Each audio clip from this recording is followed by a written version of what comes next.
Good morning, everyone. Welcome to Commuting Solutions' 7th Annual Sustainable Transportation Summit. We hope you all had a chance to enjoy some delicious breakfast and do some networking before today's event. I'm Erin Fosdick, and I'm the President and CEO of the Longmont Economic Development Partnership. I'm also a member of the Commuting Solutions Board of Directors. A big thanks to everyone for joining us as we dive into this year's theme of transportation innovations bringing people together. I want to thank the Longmont Museum and Cultural Center for hosting us today. Also want to take a moment to point out that any great event isn't complete without some technical difficulties. So you might notice a small screen. We had hoped to have the larger screen down, but technology's not cooperating. So this might be a good opportunity to move to one of the front seats if you're having trouble seeing the screen, because we will be using that a little bit later. Here in Colorado, most of us are guilty of driving single-occupant vehicles. Our days are really packed with responsibilities. We need to get to work, we have other duties that we need to accomplish, and sometimes the car is the most efficient way to do that. What if there was another more environmentally friendly option and a reasonably convenient option that allowed us to spend our travel time and our commute time as we pleased, instead of battling the dreaded Front Range traffic that I know many of us battled this morning getting here? An option that connected employees and residents to the places that they needed and wanted to be, while also helping support placemaking in vibrant urban centers and corridors. The greenhouse gas effect of gas emissions per kilometer of railway transit is up to 80% less than cars. Today, on-road transportation is the second largest controllable cause of ozone air pollution, behind only the oil and gas sector. During today's event, we're going to dive into the possibility of a dramatically improved transit options that provide opportunities for developing sustainable and resilient communities. We're going to learn from experts and policy leaders who are going to discuss how transportation innovations can change our environments day to day and bring people together.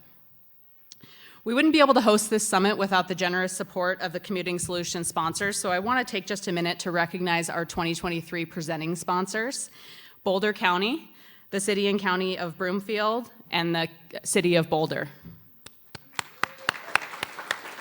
I'd also like to thank our gold sponsors: Colorado Transportation Investment Office, RTD, the Northwest Chamber Alliance, Google, Sterling Bay, and Elevations Credit Union.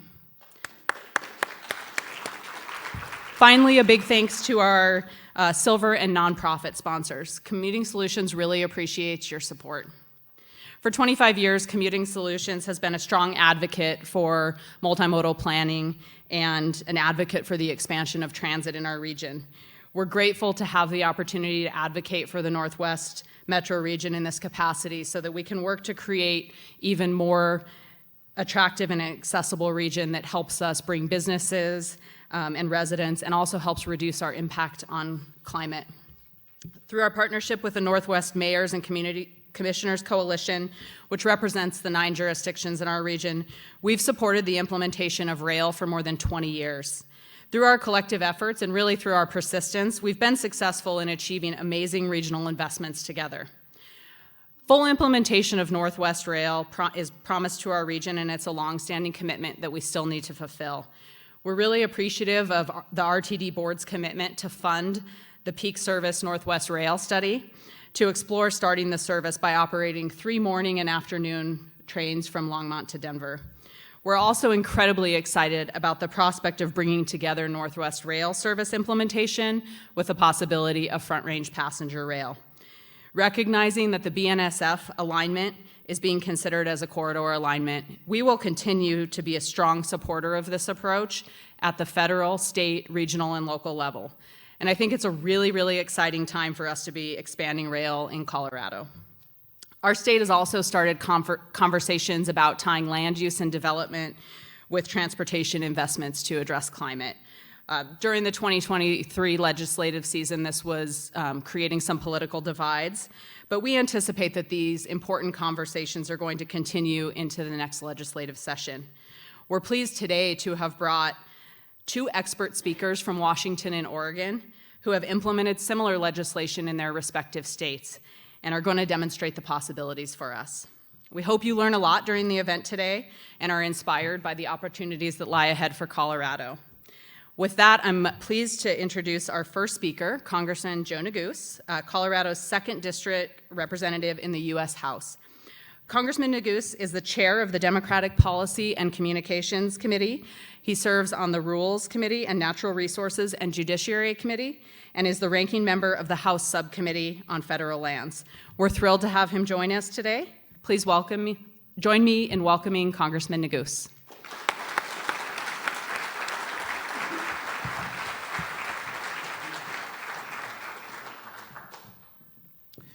Well, good morning. Thank you, first and foremost, for that very kind introduction, a warm welcome. The work that Aaron and the folks at the Longmont Economic Development Partnership are doing every day to support our community here in Longmont is certainly much appreciated. We're grateful to you, and I know our families, our workers, and perhaps most importantly, our small businesses in this community are very grateful for your efforts. I also want to thank the executive director. Where's Aubrey? Where is she? She's way in the back, of course, running the show as usual. Let's give her a round of applause as well for all of her hard work. She's been a great partner, a great friend to our office, and it's been a real privilege to be able to work with her these last few years on some really important projects, which I'll talk a bit about. I thought that, perhaps kind of framing the conversation for today, understanding the distinguished group of speakers and panelists that you'll hear from, of course, Boulder County Commissioner Claire Levy, who's doing a phenomenal job, and your wonderful representatives that you've brought from different parts of the country, USDOT and experts in their respective fields, that I might just be able to frame the conversation a bit. And as I think about the work that this fine group of individuals is called to do, in my view, it requires two things: perseverance and partnership. And I was just talking to one of your board members about those two qualities. And I'll explain why. First, I know I'm preaching to the choir, but there was a recent article in the Denver Post, it was just 3 days ago, that polled Coloradans from across our state. And without fail, one of the top issues that percolated to the very top for folks concerned about their daily lives was traffic and transportation infrastructure, being one of the top concerns that every Coloradan feels and experiences, whether they live in Colorado Springs, southern Colorado, or up here in northern Colorado. And with our state's population growing each year, we know that this issue is going to only increase in prevalence. I've lived in Colorado for 34 years, since I was 5 years old, and the state has changed dramatically over that period of time. Population growth has been exponential. It has taxed the infrastructure of our state, and it is clear that we are at a crossroads, an inflection point, where we now need to make some tough choices. But there are great opportunities as well, if we're willing to build the partnerships that are necessary and if we're willing to persevere, to be persistent in that partnership. Let me give you a couple of examples. First, in the last year, we have seen millions of dollars brought to bear across our state and across the country as a result of the bipartisan infrastructure law. That law is the most significant investment in our nation's infrastructure since the days of Dwight Eisenhower and the modern highway system was first conceived of, before many of us were alive. Not going to say who wasn't alive or not alive back then, but a law that is having a dramatic impact on our state. And it is by virtue of the fact that we built a partnership in the United States Congress across party lines, and that the president was persistent in making the case that it was time for our country to make a generational investment in infrastructure. And that meant, yes, multimodal. It meant broadband infrastructure of all types. That ultimately is what was necessary to get it across the finish line. And it is having real impacts in our state. The best example, of course, is the $25 million RAISE grant that we were able, with your help, to secure for Highway 119. It's a big deal. And for me, it's a great example of those two qualities, partnership and perseverance. With respect to the former, most of the RAISE grant proposals that our office has worked on in the past, and I think most members of our delegation have historically participated in, are usually from one jurisdiction. It's rare that you have a grant proposal like the Highway 119 grant proposal, where it's necessary to develop connections across multiple jurisdictions. The Boulder County Commissioners, the City of Longmont, the City of Boulder, RTD, Northwest Mayors, City and County of Broomfield, everyone all in on one vision. It is also rare to have a level of persistence that we saw from this particular coalition because, of course, many of you in this room, in this ballroom, worked on this particular grant and know full well that it took us a couple of tries. But we were persistent in our advocacy. Many of you know, I have a 5-year-old daughter and a 3-month-old son, so to the extent that I sound a little bit tired, it's because I was on baby duty last night, so drinking a lot of coffee this morning, because he was up quite a bit. But a few months ago, 2 months ago, right after he was born, we finally had sort of our first day out where we could take Joshua, our son. And so we were driving up to Lyons. They have a wonderful park up there that Natalie, our daughter, loves. And as we were driving up, my wife and I and the kids, I got a call. And it was from an unavailable number, so I knew it was it's either a telemarketer or someone important from Washington, D.C. And Andrea's like, don't answer the phone. I've got to answer the phone. It was a Sunday. So I answered the phone. And she could tell I was talking to somebody important. And she could see this huge smile on my face. And she's thinking, like, oh, this must be, maybe it's the vice president calling. Or, this is some. And as I get off the phone, it's like, why are you smiling so much? Why are you so excited?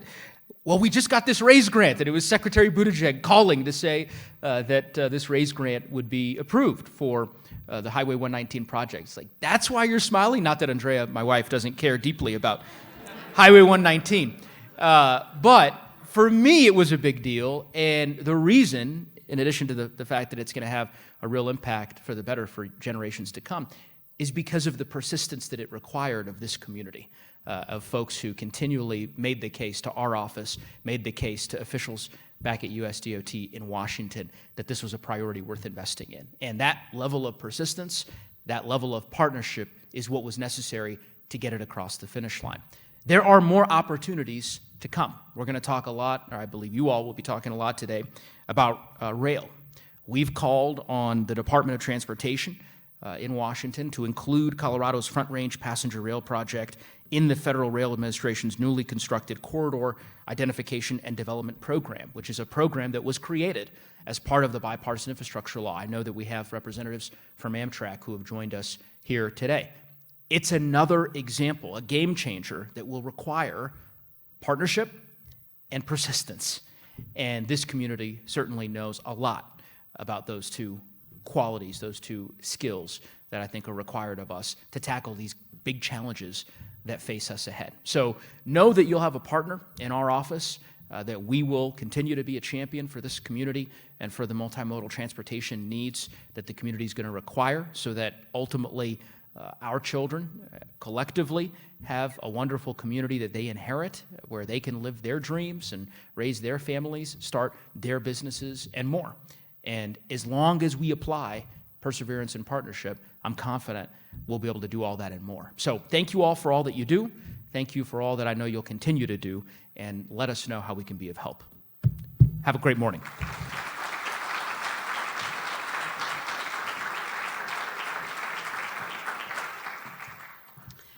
Thank you so much, Congressman Neguse, for taking some time to speak with us today, and thanks for your continued support and persistence in supporting our region. Now I'm pleased to introduce our next speaker, Mayor Joan Peck, who's going to provide a brief welcome message to all of our guests. Mayor Peck was elected as Longmont's mayor in 2021 after serving as a council member for 6 years. She's lived in Longmont for nearly 46 years and is really a tireless champion for Longmont. Her policy focuses include transportation innovation and climate protection. Please join me in welcoming Mayor Joan Peck.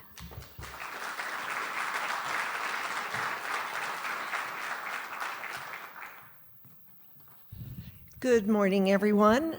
Thank you for coming to the 7th Sustainable Transportation Summit, and welcome to our incredible museum and city. We're so pleased to have you attending this summit in our community, and we appreciate Commuting Solutions and the Longmont City, for making this event possible. I am not really a great speaker, so hang in there with me. Transportation and the vision of rail and Highway 119 serving Longmont and all of the municipalities on the Northwest Corridor is a topic that I and the Longmont City Councils have been pursuing for years. We can't wait for the rest of the region to be connected to Longmont. It's incredibly important for us as the second largest city in Boulder County to be part of making the vision of rail a reality. I'm also a member of the Front Range Passenger Rail District Board, and I'm eager to advance this significant investment for Colorado. It is my belief that if it was not for the support of our Governor, Jared Polis, and Congressman Neguse, advocating for both the Fast Tracks Northwest Corridor and the Front Range Passenger Rail District, Longmont would still be in a discussion with RTD as an investment that is unattainable. We're proud to be working with the Northwest Mayors and Commissioners Coalition and Commuting Solutions at a federal and state level to heighten our advocacy efforts. And we appreciate the support of our congressional members for their support of passenger rail service to Colorado. We hope you have a productive and enjoyable moment at today's events, and thank you for being here and for your interest to advance rail and transportation for our region. Enjoy the day and the rest of the summit.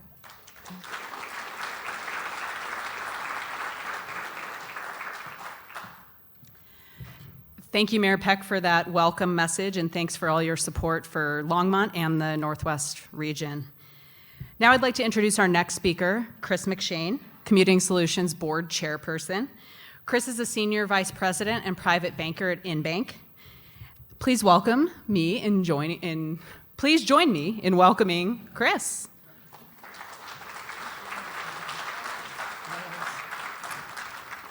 Hi, good morning, everybody. Thank you for being here today. Rail has been a longstanding commitment to our region through the RTD Fast Tracks ballot issue Metro Denver voters approved back in 2004.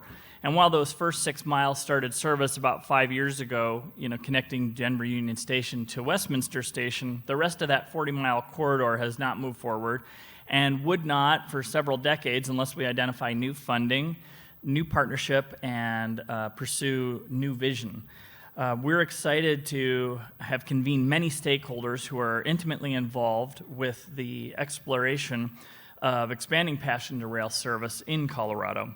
To that end, there's an exciting opportunity that I think we all should support enthusiastically, and that is the creation of Front Range Passenger Rail. Concurrently, as you'll hear from Ms. Johnson, the RTD is exploring peak service Northwest Rail that would provide a few trips in the AM and a few in the afternoon to start the passenger rail service between Denver and Union Station and Longmont. We at Commuting Solutions envision a reality where there is a partnership between Front Range Passenger Rail, RTD, Amtrak, and the Colorado Department of Transportation, where both interregional and regional service is provided to our communities along the Northwest Rail Corridor. Would that not be an amazing accomplishment for our region? We can be optimistic about making this vision a reality, as today we will learn about how the state of Washington successfully implemented a similar approach. We are also excited to share insights into Oregon's transportation and how land use legislation can serve as a conversation starter, specifically as it relates to Colorado's Senate Bill 213 discussion. This is an exciting time to be imagining these bold possibilities for Colorado. Together, we should think beyond what we have experienced thus far and to bring forth what and to have a vision and to bring forth what previously may have seemed impossible. So thank you all for being here again today.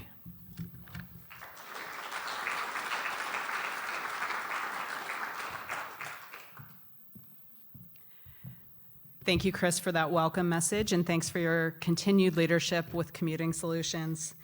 Now it's my pleasure to introduce the keynote speaker of the 7th Annual Sustainable Transportation Summit. Julie Meredith serves the Washington Department of Transportation as the Assistant Secretary of Urban Mobility, Access and Mega Programs. Julie has been with WashDOT for more than 30 years.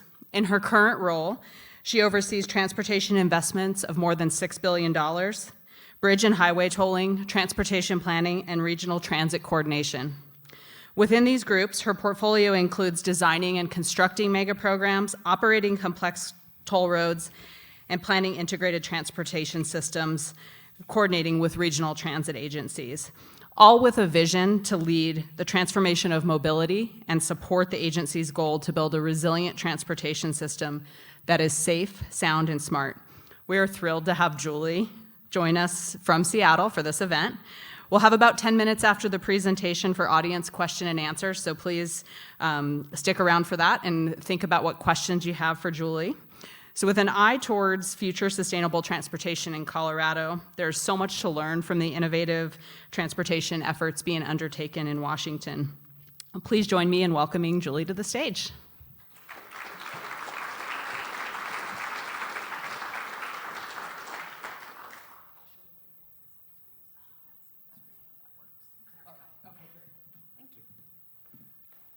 Wow.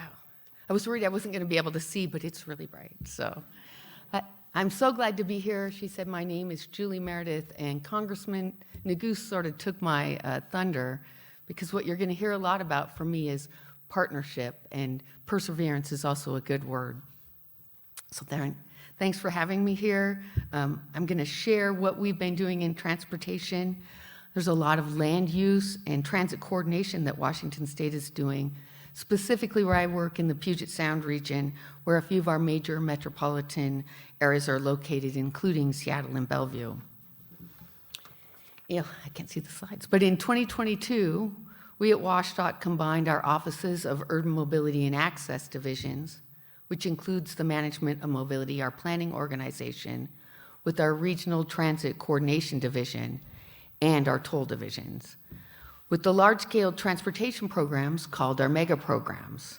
These divisions and programs together are responsible for planning and delivery of some of the largest and most complex transportation efforts that Washington State has ever undertaken. As an organization, we look at all phases, from planning and design through construction, with the vision forward on how people travel now and how they will travel in the future, so that we can support our economy, mobility, and the quality of life of Washingtonians. One of our key strengths is our focus on partnerships. Through strong partnerships, we're better able to plan, finance, design, construct, and operate the multimodal corridors and integrated systems. Both the Regional Transit Coordination Division and our Management of Mobility divisions are located in the same organization in Puget Sound, so that we can better partnership with the partners we need to, those at the planning organizations in those locations. The central Puget Sound region, which, as I said, includes Seattle, Bellevue, and areas to the north, south, and east, and if I could see the slide, it would be in orange on the map. It has a current population of over 4 million people and is expected to grow by another 1.8 million by 2050. One of the things that's really set the stage for coordinating transportation, land use, and transit planning in the region in Washington State's Growth Management Act. This act requires all cities and counties in the Puget Sound to adopt comprehensive plans to manage their growth over the next 20 years. Cities and counties are currently in the process of updating their comprehensive plans. They have a deadline for completing their plans by December of 2024, and they will look to manage the growth from 2024 to 2044. The Growth Management Act requires that they conduct an update every 10 years, so they will complete their updates at the end of next year and will be required to complete another one in December of 2034, which, as we know, is a blink of an eye in transportation. Cities and counties are specifically required to include elements in their plan for land use, transportation, housing, capital facilities, and utilities, all which must be supportive of and consistent with each other. There are more recent requirements for comprehensive plans to include climate change and resilience considerations.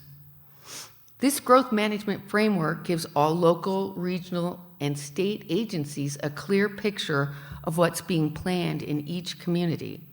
It also gives WashDOT the opportunity to engage early in the planning process and partner with agencies to work towards common goals.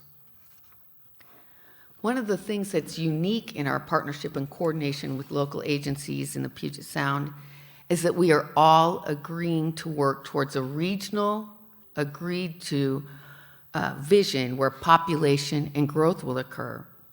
The regional municipal planning organization, the Puget Sound Regional Council, that from now on I'm going to call PSRC, has adopted the regional growth strategy, and this strategy takes a step further than GMA, the Growth Management Act, requires.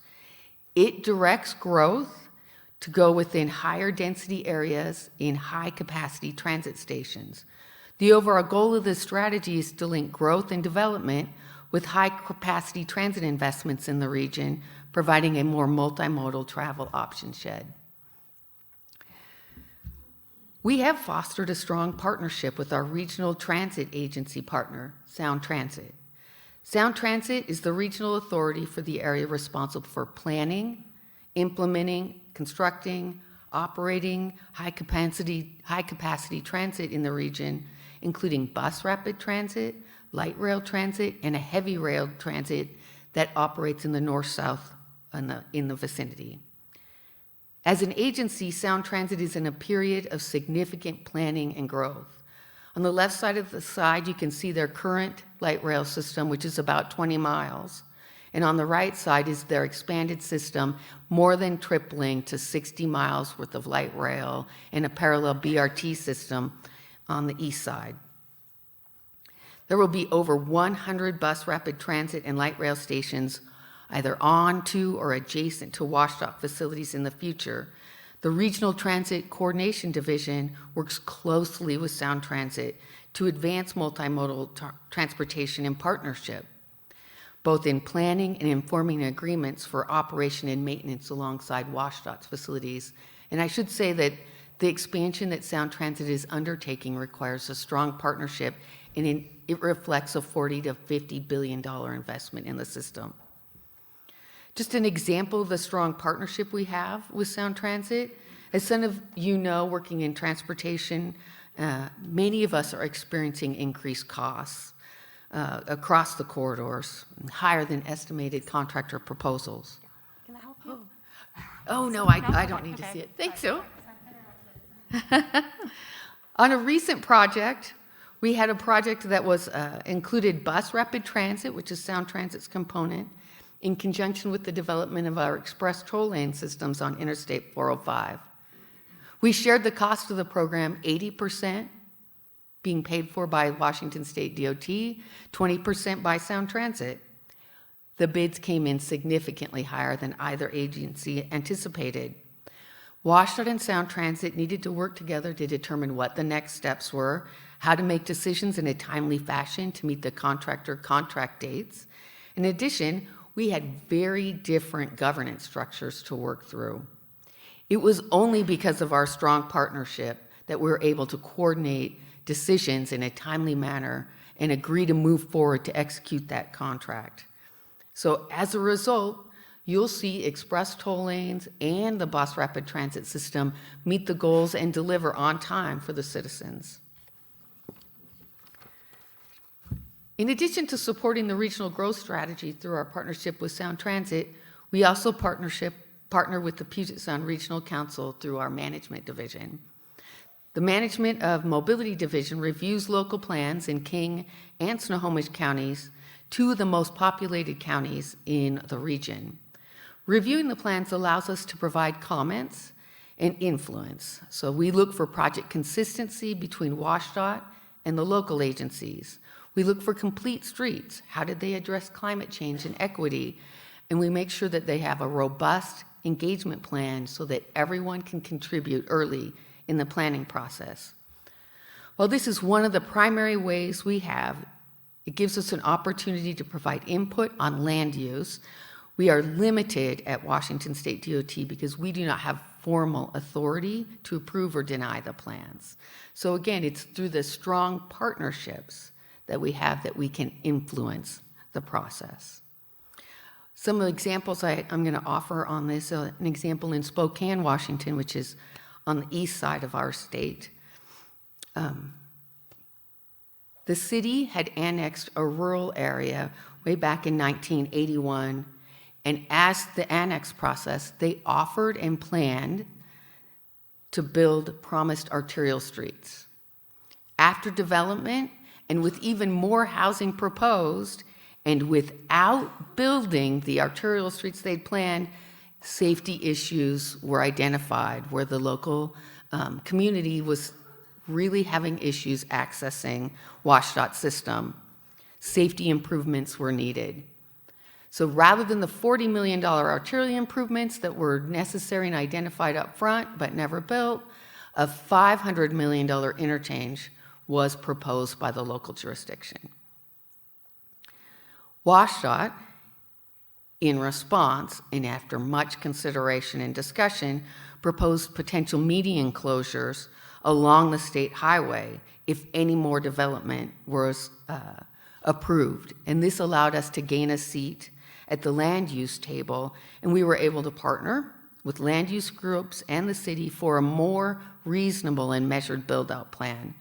And this is an example where the citizens share a higher cost that could have been avoided had transportation considerations been more involved upfront in the land use decisions.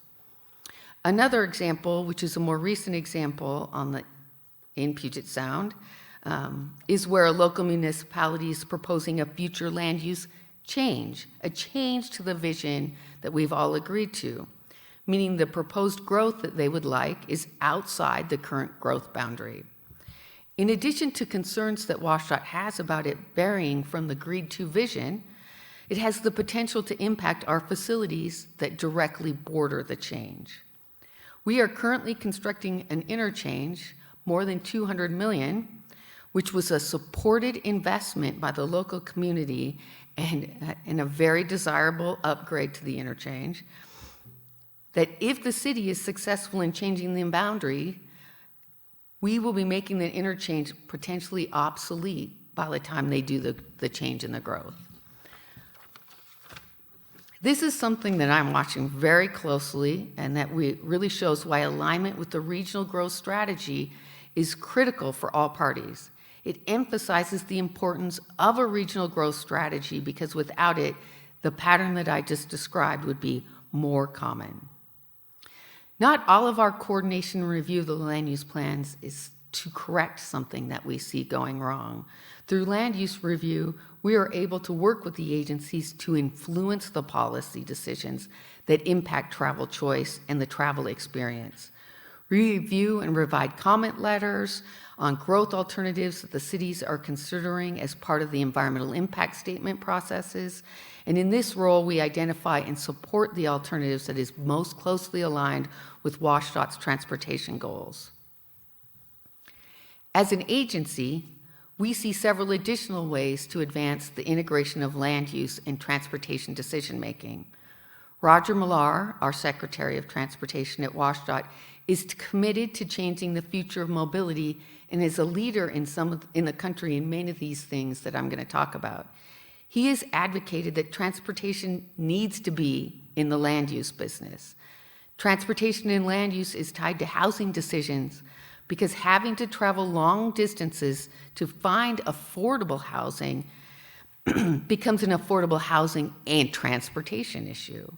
Being able to live and work near transit centers allows people to grow personally and professionally without being stuck on our interstate for many hours.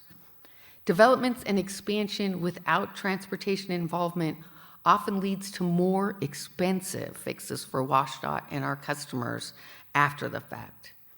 And we need to make it easier and safe to shift to shorter trips and partners with cities and counties up front on these goals. We see the single most impactful way to influence vehicle miles traveled is to make smart land use decisions. Transit and bicycling enhancements and other strategies do play a role, but none affect vehicle miles traveled as much as land use. We can grow the economy, for example, but when that means that people have to live further and further from where they work, becomes a problem. Another key factor we have, the zoning. Housing is not affordable across Washington state, and nationally we know that this is a trend, and land use decisions play an important factor. Too much land is limited to just single-family housing. Some people cannot afford to live near the activities and the work that they need to participate in. They live further and further away and are often forced to drive as opposed to riding transit, walking, bicycling, any other mode. It's not equitable, and it creates more traffic and more pollution. These are the trends that we see as a transportation agency, where we're being forced to address the land use problem through transportation systems. In addition to opportunities for better connecting land use and transportation planning, we are incorporating resilience and equity into our planning and decision-making. As an agency, our strategic plan provides the vision, mission, and values that guide our decision-making. The plan is focused on 3 key areas: resilience, workforce development, diversity, equity, and inclusion. And as you can see, these goals overlap each other. Each one bleeds into the other one, and it's important to note that they work together. For this day, I'm going to talk about resilience and equity, which are embedded in our future planning. We've defined resilience as the ability to prepare for and adapt to changing conditions and withstand and recover rapidly from disruptions. For our agency, that means being prepared for anything that comes our way, disruptions of any kind that affect the movement of people and goods throughout our state. In Secretary Millar's words, a resilient transportation system also needs to be safe, sound, and smart. Our resilience goal states that we will plan and/or invest resources to improve our ability to mitigate, prepare for, respond to emergencies, combat climate change, and build a transportation system that provides equitable services, improves multimodal access, and supports Washington's long-term resilience. And if anybody looks that up, we borrowed heavily from FHWA on that as well. So we take good ideas. We want to reduce our transportation system's contribution to climate change. And as you heard here today, transportation is one of the major contributors to our state's greenhouse gas emissions, almost 50%. We also want to proactively build, operate, and maintain a transportation system that can withstand the effects of climate change and be an equitable system that all can access. With this goal in mind, we are thinking about resilience as we look at our system and applying safe, sound, and smart principles to our expansion considerations. This includes new systems and technologies, ramp meters, express toll lanes, other options to explore, like what happens when automated vehicles are out? What happens to the notion of mobility as a service? What about other modes like bicycling and walking? And at a multi-regional level, this means thinking about crossing modes, including highways, exploring high-speed rail, and incremental improvements to Amtrak. What about aviation? Thinking about all those modes. This is the thinking that led to the Cascadia high-speed rail and I-5 program. The Cascadia megaregion, connecting metropolitan Portland, the greater Seattle area, metropolitan Vancouver, British Columbia, these areas have experienced significant growth in recent years, with more than 3 million people expected to move into the region in the next 30 years, a more than 30% increase.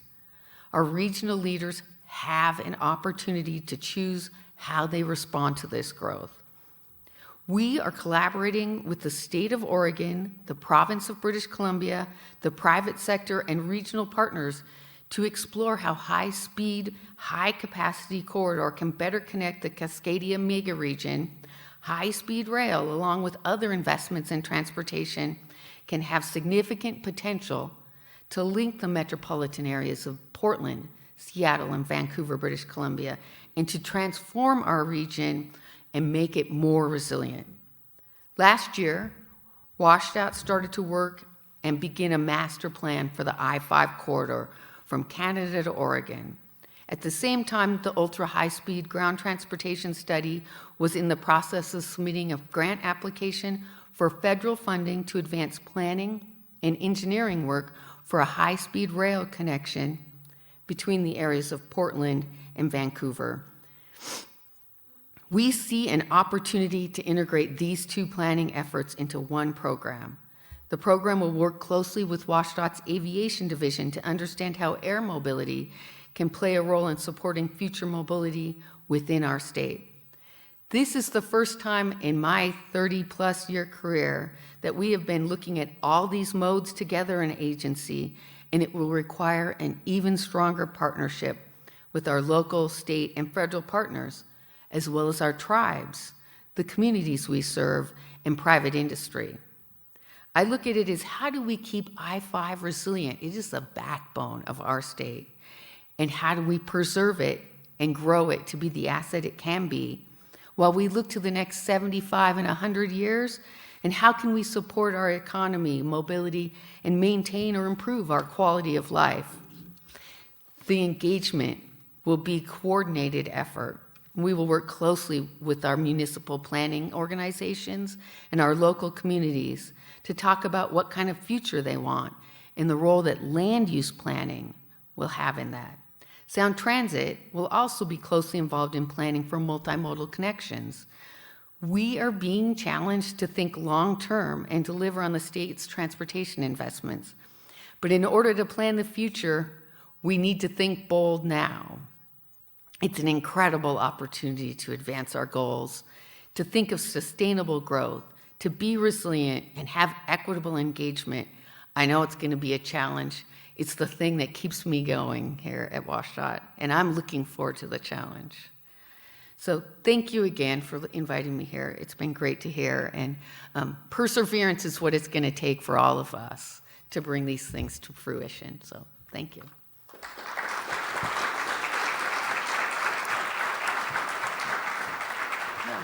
We'll have questions.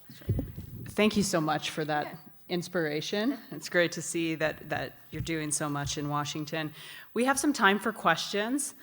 We can use a microphone if needed, but if you can just raise your hand, questions for Julie. We'll have about 10 to 15 minutes. And if you don't have questions, I have questions, but I want to make sure we give the audience time. Yes. We'll see if we can hear you in the back. What's the proposed speed for your high-speed rail project? It's really in its early stages, but we were looking at high-speed rail or ultra-high-speed rail, so up to 250 miles an hour. And I will say, we are a long way from decisions on high-speed rail. This is the very beginning, but it's so exciting to be here. And it will advance if we're successful through the federal grant program. So we're looking forward to those decisions, which would happen later this year. I was just wondering, you mentioned heavy rail. Is that diesel engines or is that electrified? It's Amtrak, so I believe it's diesel, but it's not in my wheelhouse so much. It is Amtrak, yep.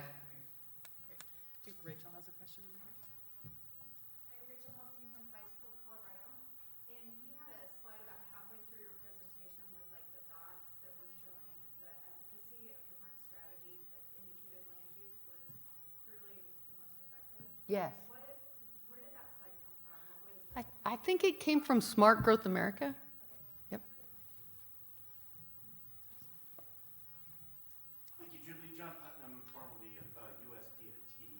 Had a couple questions about autonomous vehicles and advanced air mobility and other aviation integration. Interested in how Washington DOT is thinking about how you make those support solid transit and rail as opposed to being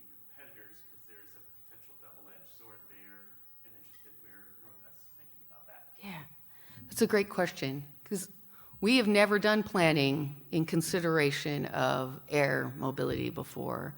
But Washington State is looking at significant growth in air travel, and our airports are struggling to meet those needs.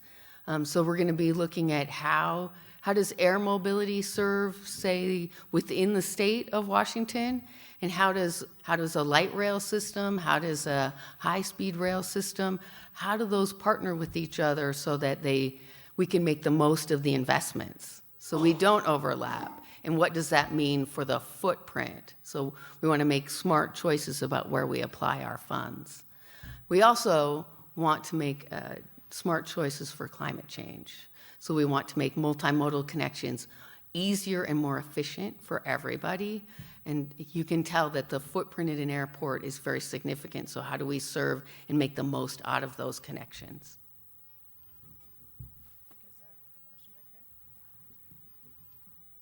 Hi, Carla Pettis with HDR. You talked a little bit in one of your slides about the partnerships that you have with your state, your local and regional partners. Do you have any sort of formalized governance process associated with that? We don't have any formal governance with those partnerships, but I will say Sound Transit started as an agency in 1996, and how do you have a partnership and not overlap?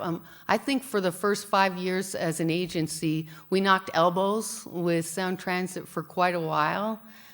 We had to learn to work with FTA as the Washington State DOT. That was news to us that there was another federal agency out there. So we worked it took a few years to figure out how to work with FTA and FHWA, but I will say that our staff can converse now with Sound Transit about the needs for light rail and what their footprint is. They can talk to us now about what we need to make our systems function. And I'll say that doesn't mean we agree. That doesn't mean we just all sing on the same sheet all the time. But I think we can have really good conversations, and we both know and understand the other side. That's a partnership. And when we have a shared vision, our leadership is really supportive of light rail in the area. We're really supportive of transit, and that makes my job easy when we need to partner.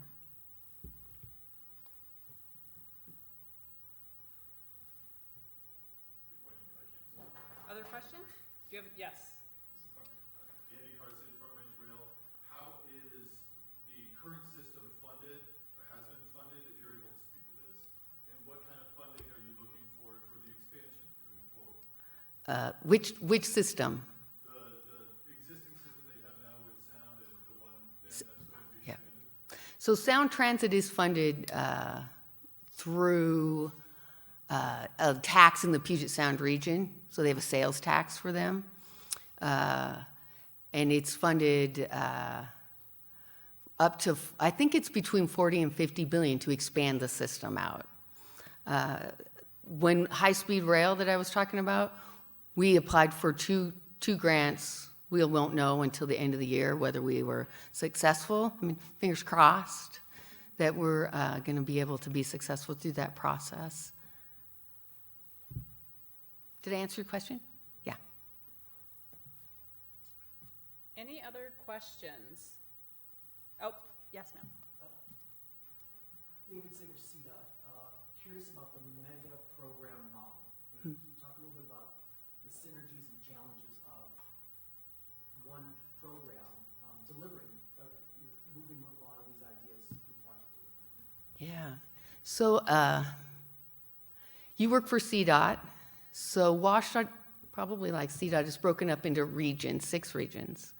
Those regions do planning, they do maintenance, they do capital delivery, and when something happens, the focus is on that something. If there's a slide, all the geotechs are over there fixing the slide. If there's a bridge issue, they're right there.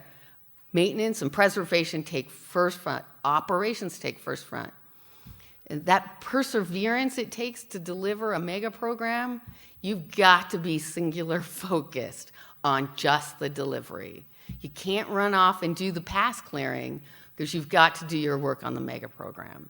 So by having a team that's simply focused on the delivery of this program, that's what it takes to deliver those systems. So on the program, you'll see the SR 520 Bridge Replacement and HOV project.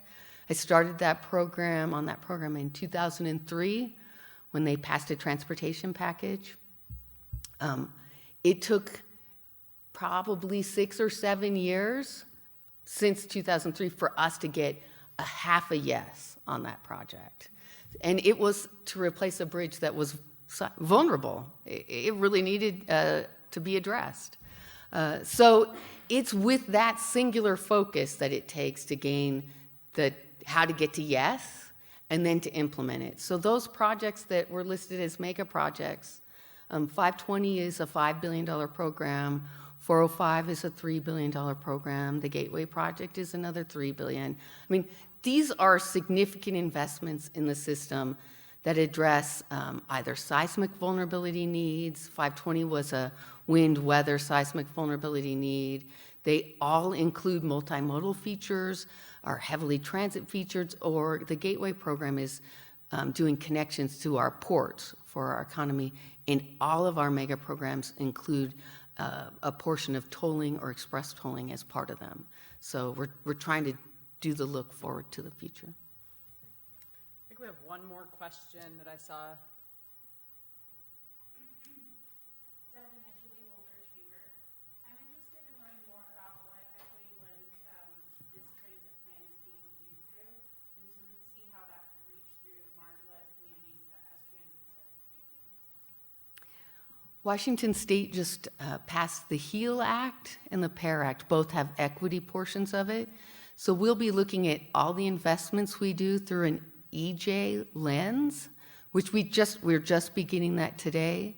We were required to update our strategic plans, which I was a part of. I was part of updating it for resilience on the goal. We had other teams who updated it for diversity, equity, and inclusion in workforce. But we updated it for EJ in January so that we have that throughout our system. I will say that one of the things we've been doing at Washington State, since you asked, is looking at our hiring practices. So we make sure that we look at the candidates we got. Made sure we did outreach as broad as we could be. I will say we struggle to get candidates, senior level candidates that meet our diversity and equity standards. We're far more successful when we're getting less experienced candidates through the door. So the young people that come to us are actually helping us be more diverse, which helps, I think, in our thinking process going forward. So all our investments starting this year I'm going to get this wrong, but it's over $1 million. We'll need to go through an equity assessment to see how we meet the goals of the state. And we also have an outreach plan that talks about how we do equity engagement. So on State Route 167, we did a new master plan for that corridor, and we put together a specific group that looked at equity in communities, equity in access, equity in the neighborhoods. So we specifically took all our ideas to that group, and we said, where did we have gaps? So they helped us define it. Another thing we've been doing is it's a challenge for everybody to get to the table. So there are opportunities for us to help fund their time at the table. We take that chance too. So we're trying everything to get everybody's voice at the table to give us input.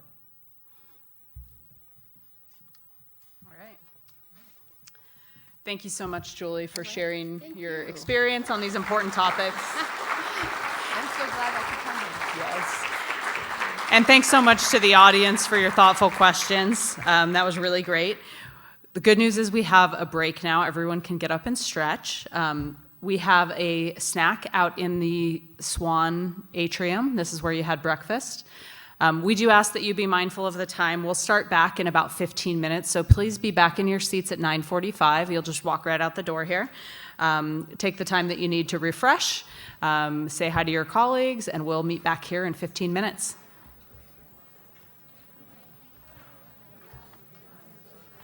I think the bright light on my face is our cue to go ahead and get started again. So thank you for coming back after that break. I hope you had a chance to enjoy some networking, some refreshments. I'm really pleased to introduce the next portion of our event, the expert panel. The panel will be led by our moderator, Boulder County Commissioner Claire Levy. Commissioner Levy was elected to the Board of County Commissioners in 2020. In 2023, Commissioner Levy serves as the chair of the Board of County Commissioners.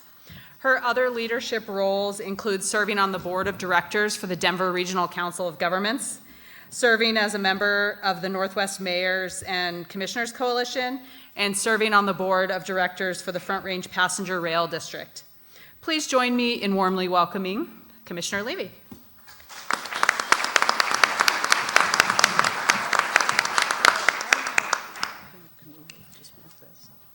Yeah, you can. Nope, I can't. Scooch it back here. Is that okay? Yeah, that's fine. Well, hello and welcome. I'm really thrilled to be able to moderate this amazing panel that we have here. As Erin said in her introduction, I'm Boulder County Commissioner Claire Levy, and as chair of the Board of County Commissioners and as our representative to the Northwest MCC, and also a member of the Board of Directors of the Front Range Passenger Rail District. So putting all of those together, you can see that I am spending a lot of time on both local and regional transportation issues. And I'm very passionate about delivering passenger rail for our Northwest region, and pleased to serve as the moderator for today's panel. We're excited to convene stakeholders this morning to discuss the future of intercity passenger rail in Colorado, and specifically along the Front Range. I would like to thank everyone for your participation today, and in advance, I'll thank our expert panel for their contribution to the discussion. So to start our expert panel portion of today's event, we'll just take a few minutes for each panelist to just quickly introduce themselves with your name and your title. And we'll start with John Putnam, who currently doesn't have a title, but you can tell us what your former title was. Thank you, Claire. As Claire mentioned, I am John Putnam. I'm just going to go by Transportation Geek. Right now, I am between positions. Most recently, I was General Counsel of the United States Department of Transportation. Before that, I was Environmental Programs Director for the state, and then before then, had a couple decades of service working with states and local governments on transportation and environmental issues. Yep, thanks, John. David? Good morning. My name is David Singer. I'm with the Colorado Department of Transportation. My title is Assistant Director for Passenger Rail. I've been with CDOT for 20 years, and I've worked on corridor development, US 36 when I first got started, and moved on to the I-70 Mountain Corridor. So always kind of drawn to exciting, complex corridor projects. Great. Thank you, David. Deborah? So first and foremost, thank you very much to Commuting Solutions for the opportunity to engage with you on an issue in which I'm very passionate about. My name is Deborah Johnson. My functional title is the General Manager and CEO of the Regional Transportation District, but I like to qualify myself as a person in the people business, recognizing that public transport unleashes people from their limitations and provides access to opportunities. I've been in the public transportation arena now going into my 32nd year. I've had the opportunity to work in a myriad of different communities across the country, ranging from Washington, D.C. to various communities in the San Francisco Bay Area, as well as Southern California, now here in the metropolitan Denver region. And this is the 7th transit agency for which I work, and I pride myself on being the voice of the voiceless, bringing the voice from the bus stop into the boardroom, which we'll pretend this is one, and we'll speak about that today. So thank you very kindly for the opportunity. Thank you very much, Deborah. And Dennis? All right, good morning, everyone, and I'd also like to thank Commuting Solutions for having me here and putting this forum together. I am Executive Vice President of Strategy and Planning for Amtrak, and been Amtrak for about 6 years. Spent a lot of time in my career in transportation. I was in the airline business for a long time, and then did a sojourn in telecom for a few years before coming back to transportation. And though I work at our headquarters in Washington, D.C., that's actually home away from home. I actually live in Colorado. So I've got my own personal vested interest in seeing Front Range passenger rail come to fruition. Okay, thank you to all. And I do want to acknowledge also that the general manager of the Front Range Passenger Rail District is here with us, Andy Karzian. Talk to Andy if you have detailed questions about the Front Range Passenger Rail District. So I'm going to start by just providing some background, some context for the discussion that we're going to have for folks who have not been here in the Front Range with us for the last 20 years or so. So in 2004, the RTD Fast Tracks ballot issue was approved by the voters to provide funding for light rail, commuter rail, and bus rapid transit service in the Denver region. But full realization of this plan has stalled over the last 15 years. Building on Fast Tracks, Colorado has taken successive steps to advance passenger rail in our state. In 2009, the Division of Transit and Rail was created within CDOT. And in 2017, the Southwest Chief and Front Range Passenger Rail Commission formed to continue efforts to preserve and advance Amtrak's Southwest Chief service in Colorado and to lead efforts to develop new intercity passenger rail service to serve the I-25 corridor. In the last few years, federal and state opportunities have breathed new life into the goal of substantial passenger rail expansion in Colorado. And in 2021, the Colorado legislature took a historic step, creating the Front Range Passenger Rail District, and it serves as the successor to the Southwest Chief and Front Range Passenger Rail Commission. So the district is a new local government. It is a special district, and it's the largest special district in Colorado. Its boundaries span portions or the entirety of the 13 counties that border I-25 from New Mexico to Wyoming.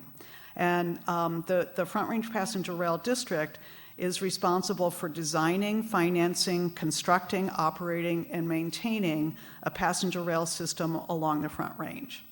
The district is going to be a powerful new tool to advance intercity rail as the district can raise the funding and provide the governance necessary to bring intercity rail to our state.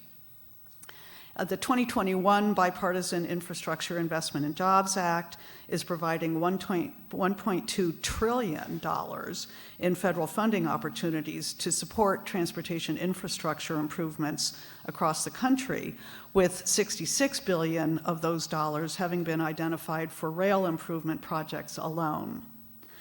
Governor Polis has made clear that transportation innovation, including the development of intercity Front Range passenger rail service, is a major priority in his second term.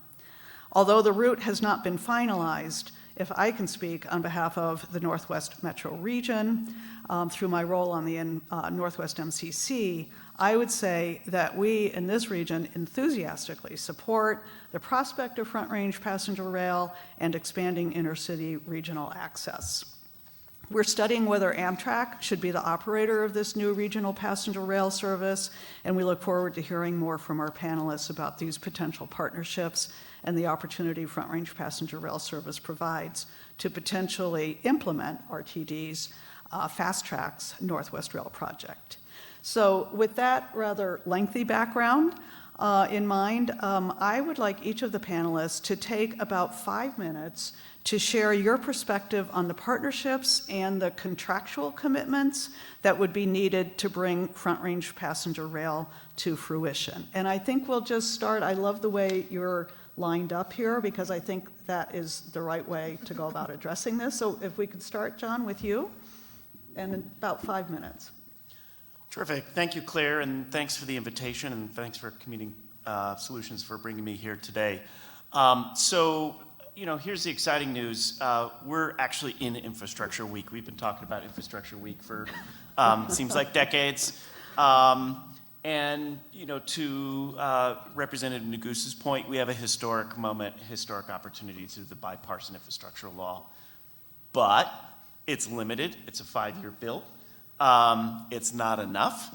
And you've got some strong competition, as you've seen from the presentation from Julie this morning. So in addition to, I think, the framing that he provided, which I think is excellent, about partnerships, I'd add two other words to the mix. One is performance.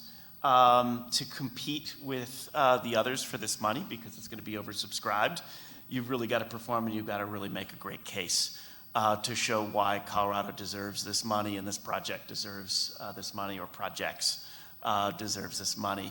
And then I would also add urgency. We're 2 years, almost 2 years into the 5-year period of the bipartisan infrastructure law. A lot of that money's already gone out the door. A lot of it will be awarded over the next few months. And so, if Colorado wants a share of that, you've got to work on that. So persistence, but urgency and performance, and I know there's a tension between them. And one of the things that the Front Range Rail District, the state, and all the partners need to work through is just how to balance, not going too fast, but going fast enough. And one of those places that I think is really important is partnership. Like marriage, means sometimes you have to have hard conversations and work through hard issues. And I think we're in that same place for project development here. So let me talk quickly about the opportunity. As Claire noted, there is $1.2 billion in the infrastructure bill. There's $66 billion assigned for rail, and that's just for intercity rail. It doesn't include what FTA has, which is another significant chunk of money for commuter rail, light rail, other sort of programs. Within that, $36 billion is assigned under the Federal State Partnership Program. That's been the kind of premier tool for building intercity rail, and Congress assigned $36 billion of advanced appropriations. It also said there's a possibility of adding additional money in the normal appropriation cycle. What we're seeing, since we don't have a budget for this year, we don't have a budget for next year, is that that's a target for some of the Republicans in the House of Representatives right now. They've aimed at FTA's CIG program, which I know Deborah cares deeply about. They've aimed at the federal state partnership. So I think for now, we probably have to assume that $36 billion is what's out there. From that $36 billion, $12 billion has been assigned for national programs off of the Northeast Corridor, basically the kind of key route between Boston and Washington, D.C. As you heard just with the flavor this morning, there are a lot of projects that are chasing after that money. So one of the things that Congress did in the bill, and FRA, the Federal Railroad Administration, is implementing is this new program, Corridor ID, and really intending to create a pipeline for projects similar to the pipeline that's part of the capital investment program that FTA has run for years, to really go from soup to nuts and help bring projects to the fore. So the capital ID program was formally set up last year. There was a notice soliciting requests for that. Colorado did apply with all the partners, Front Range Rail District, good to see you, Dave, along that project. You've got 90 competitors in that program right now. FRA is intending to make announcements on who made the cut in November. And even within the folks who do make the cut, that's not a guarantee that you'll actually get to the actual construction funding and further advanced funding in the federal state program. But it's a critical opportunity. Congress identified in the bill that if you are selected to be part of that Corridor ID program, that is a plus factor, a preference factor in the award of those grants. And so it will be incredibly important, both for the money. It will allow an instant $500,000 to do basic scoping work, move on to a step 2 that only has a 10% local match to do the service development plan, which I know has already started. And then a third stage with a 20% match to do the kind of project development work that will be needed to really kind of ripen things up to hopefully compete for some of that money. But we've got 3 years, probably 4 NOFO cycles, notice of funding opportunity cycles left in that piece. And so, the pressure is on. In terms of the question about contractual arrangements, a lot of that work will go into applications to support both the corridor ID process, but also ultimately an application for that federal state program. It requires agreements with a potential operator, that may be Amtrak, that requires agreements with the host railroads, probably 2 in the case of Front Range Rail, as well as the sort of partnerships, local match arrangements, financial arrangements. There's a lot of work to be done, a lot of marital issues to be resolved in order to be able to make that claim. That will ultimately lead to grant agreements. Every step of the Corridor ID program will have a contractual arrangement with the Federal Railroad Administration, as well as any construction grants that are provided on that front. So with that, happy to look forward to questions and discussion with the rest of the panel.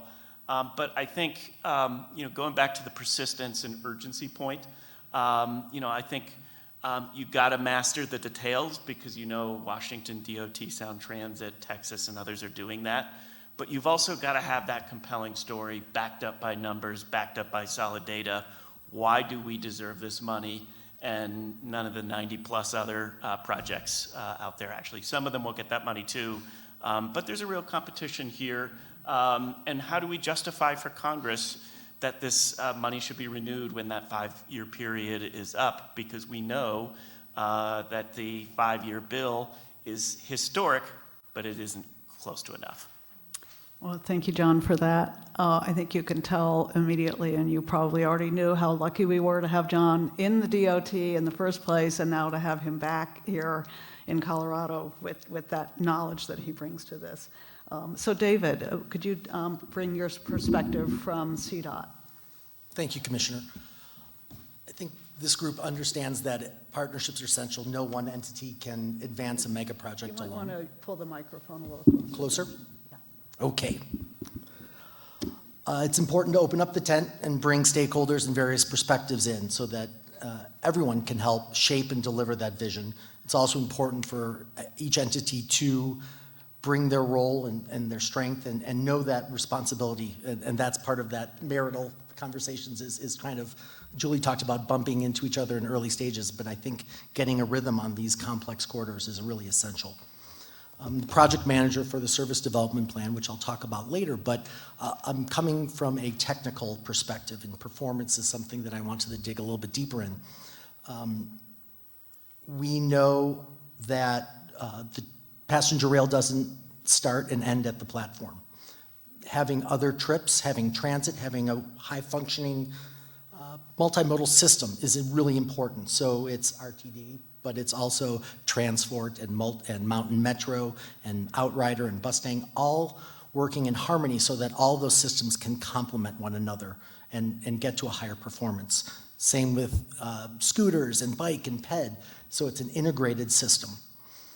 I think about customers as partners, so looking at our academic institutions within the corridor, we know that students are early adopters and are willing to change their behaviors to take a train, and so understanding their behaviors and implementing their needs into our service options is really important, as is special events, tourism, recreational trips. Those are kind of some of the characteristics of a long-distance service.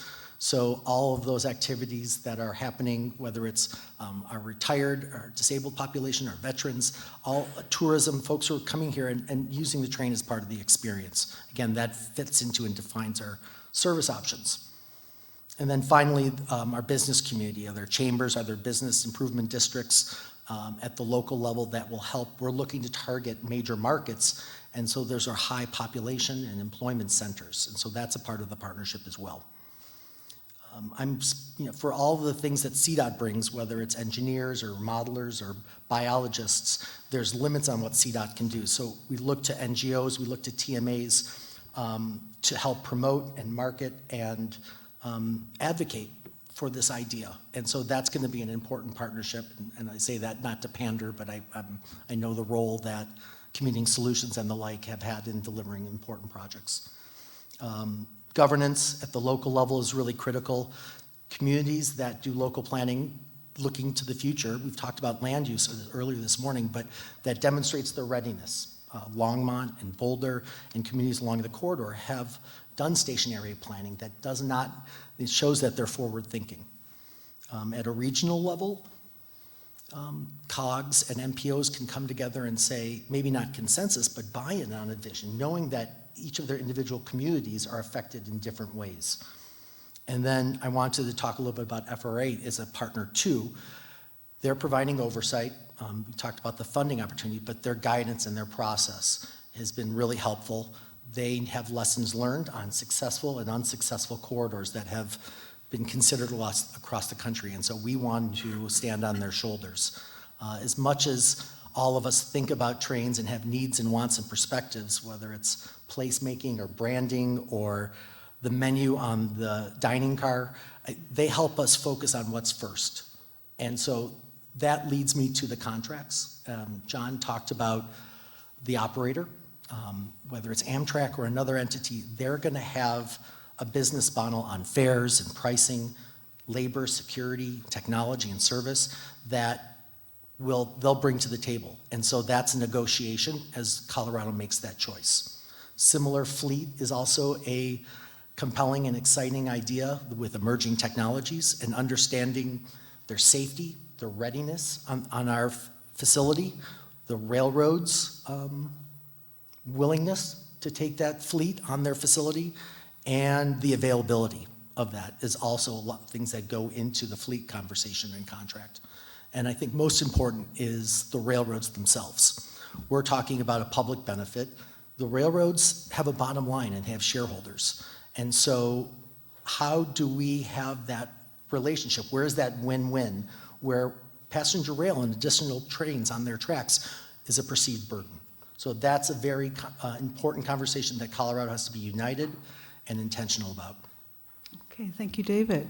So, Deborah, if you could bring RTD's perspective.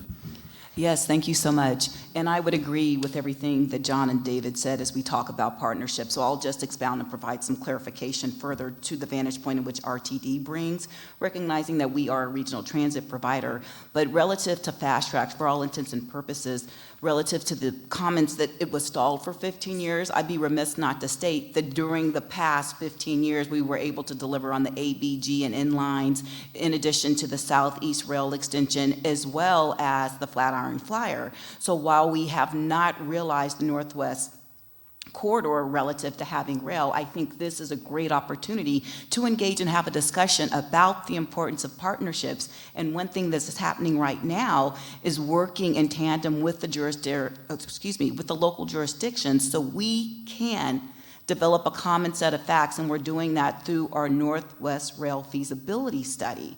And recognizing that there's different needs. RTD may not know all the needs, but you all know the needs because you're living and working in those communities. We do understand that public transportation and transportation as a whole, or mobility I should qualify it as, is an economic generator. And oftentimes when we look at the mobility options that David made mention of, we have to think of other conveyances, not just those that are large, complex vehicles that require a lot of infrastructure. But with that, keeping in mind that one of the critical partners and one of the reasons it's been difficult to realize Northwest Rail is that RTD does not own the right-of-way. So picking up on what you said, BNSF is very critical. And where do I see linkages as we go forward? It's in the sense of understanding what it is that we don't know now, the operational costs, the designs, and there's synergy as we look at Front Range passenger rail because we don't know what we don't know until we get that common set of facts, and recognizing that we did have an opportunity, and it's critically important to RTD because we were able to sit down at the table with BNSF, and I have to commend my staff. The only time we could get a meeting was on a holiday, which was June 19th, and staff made sure they were at the table, and we recently have engaged in a contractual agreement where we can get information relative to what those operating costs are. And as we look at projections in reference to ridership and costs and things of the like, we're hoping we'll be in lockstep. And I meet regularly with the executive director of Front Range Passenger Rail because we both need that information. We don't know if the alignment will be along the Northwest corridor at this point in time, but it will be optimal. Recognizing we're the RNRTD and we provide commuter rail, it gives great synergy to the opportunity to bring forward intercity passenger rail.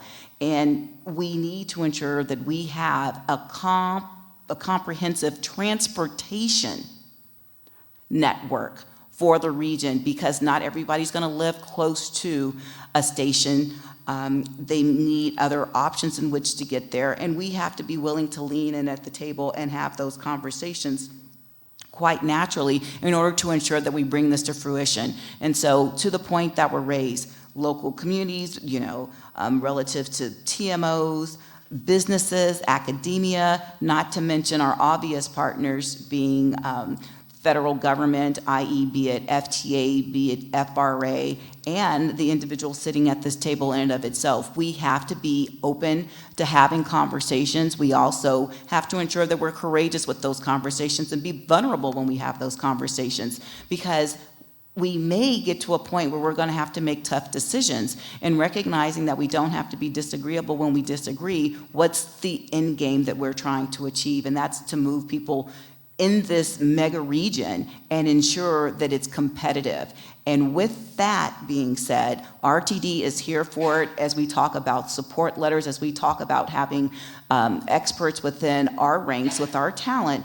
We're willing to provide support letters and testify as been evidenced with recent trips in which we've taken part. So with that, I will yield the floor to my colleague to my right to get Amtrak's perspective. Yeah, thank you. And Dennis, so just as, before Dennis speaks, so a reminder, so Amtrak, we have not selected the operator for this corridor. Amtrak brings a lot to the table on that. And so we'll be looking at that in much more detail down the road. But given your experience in this area, Amtrak operating on freight rail corridors and in partnership with local transit, maybe you could address the prompt. All right. Well, yeah. Thank you, Claire. Yeah, and to that point, right? There's still a process to select an operator. We obviously have got a lot of experience as being an intercity passenger operator, and so can bring a lot of that experience to bear. But Amtrak is interested in seeing intercity passenger rail expand and succeed across America. So if somebody else is doing it, okay, great. Let's see it work. We'd love to be the ones to do it, but nevertheless, we really want to see intercity passenger rail succeed.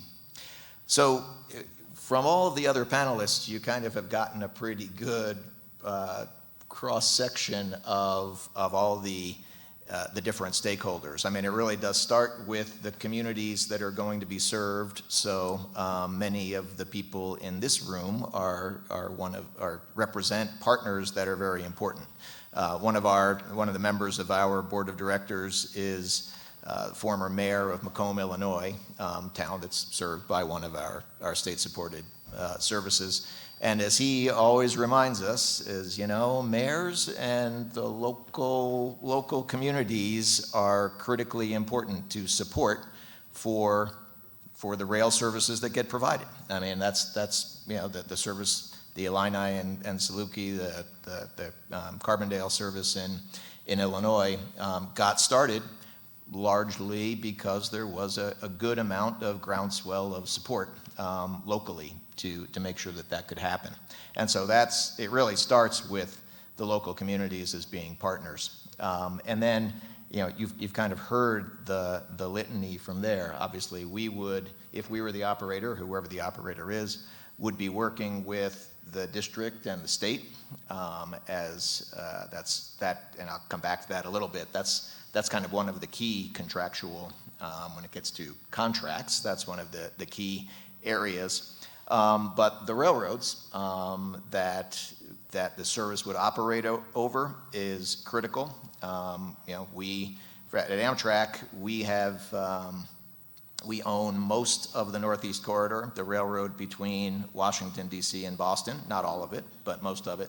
But outside of that, almost 98% of our route miles are operated over somebody else's railroad.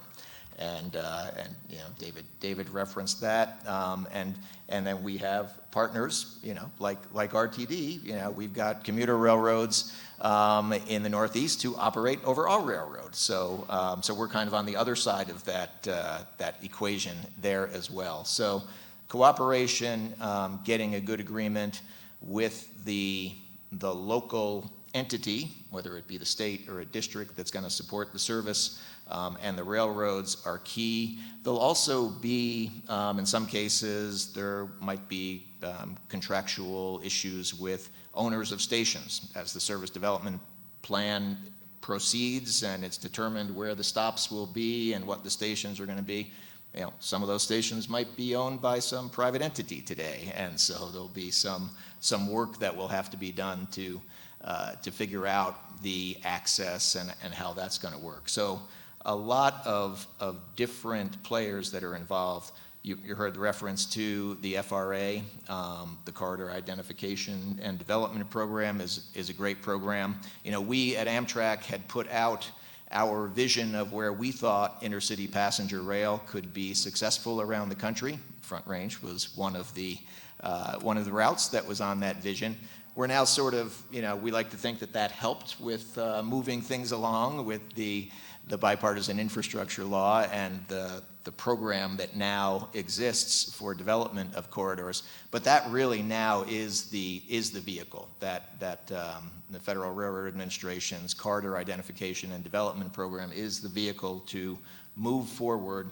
And we're all excited to see the announcements coming out here in a few months as to which routes were selected. And there'll be, as referenced, a series, as John mentioned, a series of agreements that then need to be concluded with the FRA for the grants that will help provide the funding to be able to advance the corridor service. So a lot of different players.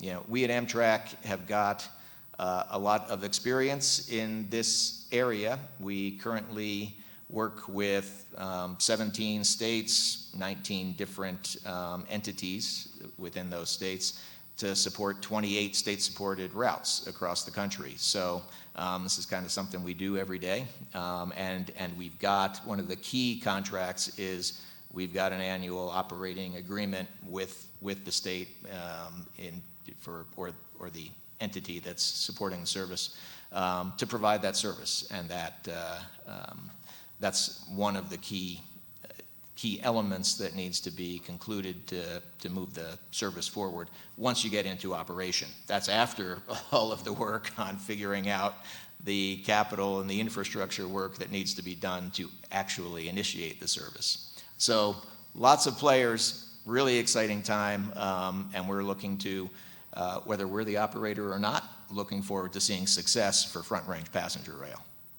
Well, thanks, Dennis. And we're going to stay with you now for the next question. We're going to have some individualized questions addressed to each panelist that really get into their particular area in more detail. So the question and the intro to the question are, so in Amtrak Connects Us, U.S. Corridor Vision, Amtrak describes expansion efforts that include adding the Cheyenne to Pueblo passenger rail service. The Front Range Passenger Rail District has applied for the FRA Corridor Identification Development Program, which we've heard about a little bit this morning. And assuming that we are accepted into that program and that Amtrak operates the service, what can the state of Colorado, the Northwest Metro Region, RTD, and all of the other partners that have been mentioned here this morning do to advance FRPR partnership with Amtrak? All right, thanks for that question, Claire. You know, I think I'm gonna be shamelessly steal from Congressman Neguse. It really is partnership and perseverance because it will take a good bit of time to make things happen. So that's why the perseverance is important. You know, obviously, as we heard, folks out here have been at this for a long time. But it still is going to take a few more years to actually complete the service development plan that Front Range Passenger Rail District is working on right now. And then that identifies really the additional work and kind of some of the capital improvements that will be necessary to make a competitive intercity passenger rail service. So now then those improvements need to get made. Maybe not all of them might not have to be done before service could start, but there's going to be some phasing and probably some improvement. So it'll take a little bit of time. People need to stick with it. And I think, I mentioned that we have 28 state-supported service routes across the country right now, so that's evidence that, hey, you can get there, right? So it works. Actually, we heard this morning from Julie from WashDOT, so Cascades service is a service that I think in many ways is very similar to the service that we'd see along the Front Range. So it's kind of connecting up and down that I-5 corridor. The Amtrak provides the Cascades service between Oregon and up to Seattle and then up to Vancouver, British Columbia. So that perseverance is going to be important. But the key thing is also the partnership. As you've heard everyone mention, there'll be a lot of work, a lot of agreements that need to get worked out, and having the local support to make sure that that folks are continuing to communicate the message that, hey, we see the benefit and the value in having this service come to fruition is going to be important to make sure that all of the various stakeholders and players are willing to stay at the table and engage and help us move forward. Because, as we talked about, the service would be operating most likely when the alignment is selected over freight railroads. So need to be able to get that cooperation and their agreement to make that happen. And then in the end, as much as you'd love to have public transportation like intercity passenger rail be profitable and covered by the revenue that's collected at the fare box, that's not really the way it works. So, it requires a subsidy. One of the things that we work at from our standpoint is to try to continually get more efficient and economies of scale by expanding our services. One of the ways we can get more efficient. But nevertheless, the amount of revenue that's collected from the riders does not match what it costs to operate the service. That's why we talk about all the other public benefits that are delivered by the service. And so the way that state-supported service works, at least if it's with Amtrak under the law PREA 209, is that the state or the other local entity, usually a state, but like in the instance of our Downeaster service in New England, it's provided by the Northern New England Passenger Rail Association as opposed to the state of Maine. But anyway, that entity basically provides the subsidy, the difference, most of the difference between the costs to operate and the revenue that's collected. So basically the taxpayers need to be committed and decide, can stick with it, that yes, this is something we want to have, and that's going to be necessary and helpful to be able to get the service into operation. Okay, thank you, Dennis, for that. We're going to move to John Putnam again. And this is a multi-part question that's related to the IIJA legislation. You addressed a little bit of this in your opening comments, but could you please explain how funding through IIJA could advance rail expansion for Colorado? And as you respond to this question, keep in mind some additional questions about the level of competition across the country in accessing this support, which you've also alluded to, how the state of Colorado should position itself to have the best chance of winning this funding, and what advice you have for the Northwest region and our partners to successfully complete for this funding. And I think now that you're no longer at DOT, you might be able to answer a little more fully on that. Thanks. That's right. I was mentioning, I think, out in the lobby, one of the disadvantages of actually being at DOT is you have to be scrupulously neutral across the country for all Americans and all the states, territories, districts. And now I can be shameless in my love of Colorado and the Front Range. So, really, I think hit some of the key parts of the first part of the question. We'll mention that there are other pots of money. Congress allocated $8 billion for the capital investment grants portions for FTA, $7.5 million for RAISE, which State Highway 119 got.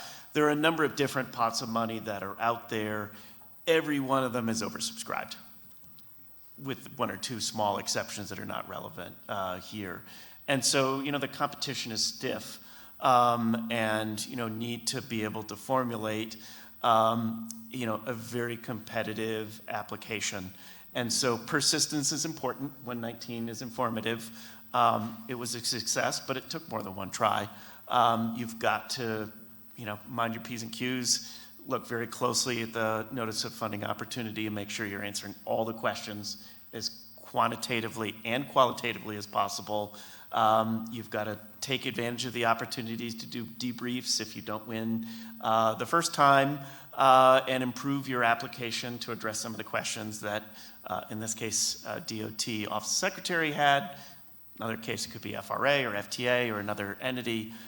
You've got to do all that blocking and tackling. We've hammered partnerships enough. I won't say more about that, but it is absolutely essential. And as Representative Nagu said, it was critical, I think, for State Highway 119 to be able to show those interests. So getting to the kind of core part of the story, take a close look at the criteria for how FRA will award that money. And it really gets to questions of how is Amtrak going to operate better, move more people, move them more quickly, more reliably, more safely. What's our ridership? How many trains? What are the land use effects? Quantify what it means for pollutant emissions. I'm glad we had the question about equity. How are we serving disadvantaged communities? In the federal government, we talk about our Justice 40 program, which is really an intent to provide 40% of the benefit of our spending to disadvantaged communities. How are we going to do that? It's going to take numbers. It's going to take data. So I was glad to hear from David and Deborah about the critical importance of data that we're pulling together, that service development plan here in Colorado. We're pulling together a lot of that data because that's what's going to be the differentiator between different programs, and have seen a number of really cool looking projects not make it to the finish line because they weren't able to actually back up. We are going to improve sustainability. We are going to improve equity. We are going to improve mobility, but not actually have the kind of numbers and real hard support behind that. That's the task that's in front of us right now. And so, I think it's important to lean into this moment to come together to make sure that we are using the states, the districts, both districts, all of the communities represented around here to get that information, to tell the land use story, to make sure that we're reflecting in that, to capture all of that benefit, to be able to come up with the most compelling application that will stand up with Texas or Massachusetts or Oregon and Seattle, knowing that one of the challenges we have is that some of this district is going through rural areas, not as many people to put on trains, and we have to tell that story. At the same time, providing service to those rural communities is part of the benefit that we're providing, and so make sure that we're really reflecting the benefits of the potential service and tying it into RTD or Metro or some of the other, or CDOT's transit-based services to really provide that network benefit, which I think is got the leveraging advantage that Colorado has. Thank you very much for that answer. That's really helpful. And I think the level of competition is kind of daunting, but we've never shrunk from that. So I think the challenge has been laid. So we'll move on to Deborah Johnson. The question I have for you is, based on your extensive transportation experience, which you outlined in your introduction, can you please share how, one, the feasibility study regarding Northwest Rail peak service might align with the planning efforts for Front Range Passenger Rail, and secondly, how those two undertakings might be combined into a cohesive joint effort from your perspective? And additionally, as you're answering that question, could you share your thoughts on different governing and operational structures of which you may be familiar which could potentially be modeled to implement a jointly operated service along the Northwest Corridor. Thank you, Claire. That was a lot, but Yeah. we got it. And I Yeah. think John teed this up for me perfectly as we talk about data. I am one that believes that you can't manage what you can't measure. And so as we try to manage this process, we have to ensure that we have data. And so as I shared in my previous response, what's critically important is for RTD in its place in this here time to work in tandem with BNSF, because right now we have no understanding about the operational costs since we do not own the right-of-way. That's critically important as we discern what might headways be, because right now we're looking at peak service because of the limitations without us owning the railroad. And then as I talk about Front Range Passenger Rail, the service development plan that is underway with that entity is critically important. And I do want to qualify that I do sit on the Front Range Passenger Rail District Board as an ex officio member, because that is quite important. I'm going to intertwine the other response really quickly, because recognizing in other parts of the country, you can have people that are sitting on in DC, for instance, when we talk about the Virginia Railway Express, you have somebody from the Northern Virginia Transportation Commission, the two primary members that sit on the WMATA, Washington Metropolitan Area Transit Authority, which you may know as Metro, but since I work there, it's WMATA to me. Then they sit on that board. And then additionally, they are members of the Virginia Transportation Association Board. So there's that connectivity, so the right hand knows what the left hand is doing when you're trying to talk about a comprehensive transportation network. So pivoting back to the opportunities with the Northwest Rail feasibility study, which we're looking at peak service, and in relationship to the Front Range Passenger Rail, I think the commonality is BNSF. That's critically important, because right now we don't know what we don't know. So sharing that information, being at the table, talking about what might be optimal, because it's purely conjecturing and speculation at this point, not knowing who the operator will be, not knowing what tomorrow will bring, but recognizing that the general manager of Front Range Passenger Rail and myself have to stay in constant communication. I have to be attentive. When I say I as the representative of RTD, engage in those meetings as an ex officio member to understand where we might go. Relative to the timeline, Mr. Carsey and I have talked about where we are with BNSF since we just were able to leverage that contractual agreement. So as it comes to this data set, we won't have that readily available now until May, recognizing, it took some time. It's like equivalent to a herd of turtles running through peanut butter when you're dealing with BNSF. I'm not trying to throw shade, but I'm just stating the obvious facts. And so as we look at this, I'm saying that publicly for the simple fact we're not playing, fast and loose. We want to ensure that there is an understanding as we go forward, and that's why it's so imperative that we're working in tandem with the jurisdictions along the Northwest Rail corridor, so individuals know what's happening, staff that is, and in turn briefing, elected officials as well. I think that is critically important.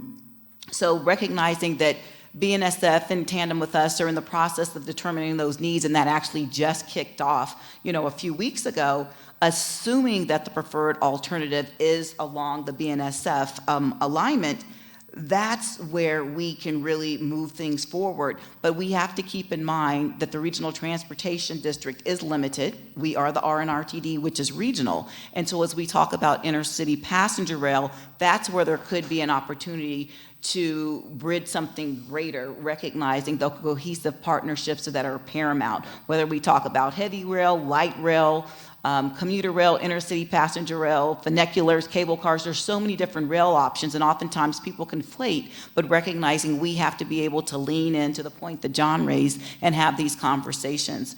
Rounding out the question, the second part of it, my experience of different governance or operating structures have been privy to be in organizations where my resident agency were part of such entities. I do want to preface my statements by saying it's not a cookie cutter approach. There is not a plug and play. Collectively, we need to determine what's best for this region, recognizing, like John said, when we talk about equity and we're talking about low-income populations, sure, There are rural areas, and in the interest of full disclosure, I haven't basically been in an area where we were providing any rail service to rural areas. So recognizing that we can engage and qualify what that may be. So one in particular that I'll bring up, and it's Caltrain. And Caltrain basically is along the peninsula in the San Francisco Bay Area. And that is a joint powers board. And the service in which Caltrain provides along the peninsula is a San Francisco to San Jose to Gilroy. And that's critically important because you have the Silicon Valley. You have people that are trying to get in what I would refer to being from California as the city, being San Francisco. But recognizing that there's so many viable options there because there is the connectivity. So in Santa Clara County, where Gilroy and San Jose are located, there is the Santa Clara Valley Transportation Authority, and VTA provides connectivity to a myriad of different stations, and they have shared stations. But recognizing that a member of Santa Clara County also sits on the Joint Powers Board representing those interests. As relates to San Francisco, that structure is done a little differently because my former agency, being the San Francisco Municipal Transportation Agency, that really is responsible for all surface transportation within the city and county, not only the world famous cable cars, but we're talking about sustainable streets as we qualified in the city. They're also the taxi regulator. So it's everything outside of maritime and aviation in the city and county of San Francisco. So the mayor appoints the representative to that joint powers board. And then as we look at San Mateo County, I excluded San Mateo County. San Mateo County has their own transit district, and at one point in time, just up to the latter part of November of 2022, Samtrans had the responsibility of overseeing the operations.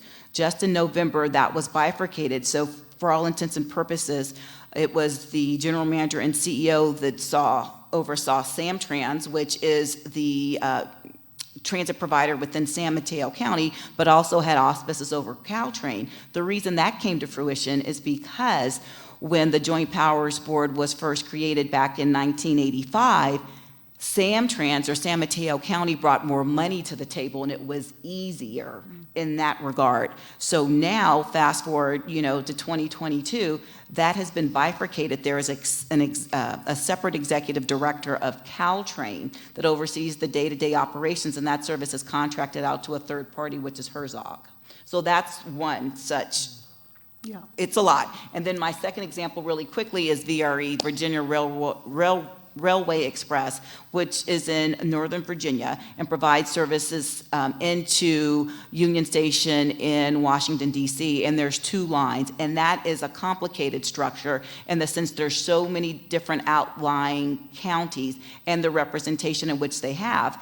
But VRE's body serves as a operational board. So they're overseeing the operations, whereas the counties that comprise VRE, and you may know a little bit more about this as well, recognizing that they too are operating on a myriad of different rail rights of way as it relates to rail, some owned by Amtrak, some owned by CXS, and some by Norfolk Southern, exactly. And so there's 3 different railroad lines. So that's a lot. I'm going to yield the floor because my colleague could probably add different information, but thank you for the opportunity. Yeah, no, thank you for that very comprehensive response. So the last question is for David Singer. And as we've already heard, CDOT is managing the service development plan for the future Front Range passenger rail service. So David, can you tell us about the work that is being completed in the SDP and how this lays the foundation for Colorado to successfully secure federal IIJA funding? And additionally, can you tell us about the current state rail plan update and the importance of the state rail plan to advancing passenger rail throughout Colorado? Yes, thank you, Commissioner. Yeah, thank you. I'm going to invert that and talk about the rail plan first. Sure. It's broader in scale, it's for the entire state, and it's a little bit more imminent. Sure. CDOT is updating this passengers and freight rail plan. There are 5 goals. ensure Colorado's rail system is safe and secure, expand and improve the rail system for passengers and freight, provide greater mobility and connection options, preserve and maintain critical corridors, and advance the state's economic vitality and environmental quality. So while trends may change since the last update in 2018, these goals are mature and broad. And so the plan really looks to expand how partners can work together to better move goods and people throughout the state on the rail network. The rail networks, or the rail plan's a little bit different than some other of our statewide plans. It's unconstrained. It's not grounded in money or price or cost benefit, but it allows us to be bold and ambitious and inclusive. At the same time, it's finite and it's grounded. There are only so many rail corridors throughout the state, and each of them have distinct opportunities for both freight and for passenger rail, not just along the Front Range. So in practice, the update will do a couple of things. It identifies the stakeholders, the partners, who are the districts and the authorities, what are the funding and financing authorities and mechanisms in place for freight and passenger rail. It tells the story of rails in Colorado. What are the past initiatives, whether it's fast tracks, whether it's the Mountain Corridor's advanced guideway system, saving the Southwest Chief in southern Colorado. It also identifies trends, taking publicly available information on passenger, so the performance of the Chief or the Winter Park Express. It also looks at trends like coal throughout, and we can make some projections on how freight movement might be different and evolving throughout Colorado. It names the existing systems like the California Zephyr, the Southwest Chief, the Winter Park Express, RTD, but it also talks about scenic and historic railroads as too. Georgetown Loop is also in the plan. And then it begins, as we engage all of those entities, we start to understand their visions, and we incorporate their current state, but where they want to be in the next 5 years and what in the long term. And so it's capturing those ideas and then, if possible, identify some projects. So for example, the last plan, the Southwest Chief had a mature vision and data to support modernization. And over the past 5 years, the Chief was successful in bringing over $100 million in grants to modernize that system. So the Front Range passenger rail was a cornerstone of that last plan in 2018. And it is again in this plan too. It's a snapshot in time.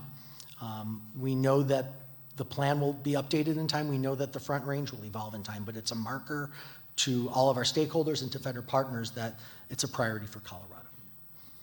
So I wanted to talk about the plan first and its ambition as we segue into the project itself. Julie talked, you could see her glow when she started talking about complex projects. And for 20 years at CDOT, I had the privilege to work on complex projects too, whether it's the 36, there's a lot of teammates here, and that's something that is a legacy. It's something that's tangible and I've gravitated to. The state collectively has never really shied away from innovative, complex projects. And so when Colorado received a federal grant to do corridor planning, which is service development plan, we raised our hand and leaned into that opportunity. It was before the IIJA. FRA was being optimistic and recognizing that they needed a pilot, they needed a proof of concept and a model to serve for the rest of the country. And so we worked with them to develop a scope and a process that worked for us, but also could be duplicated across the country. So in spite of the urgency and stiff competition, we've got about a year or two head start on all the other corridors that are looking to introduce new service.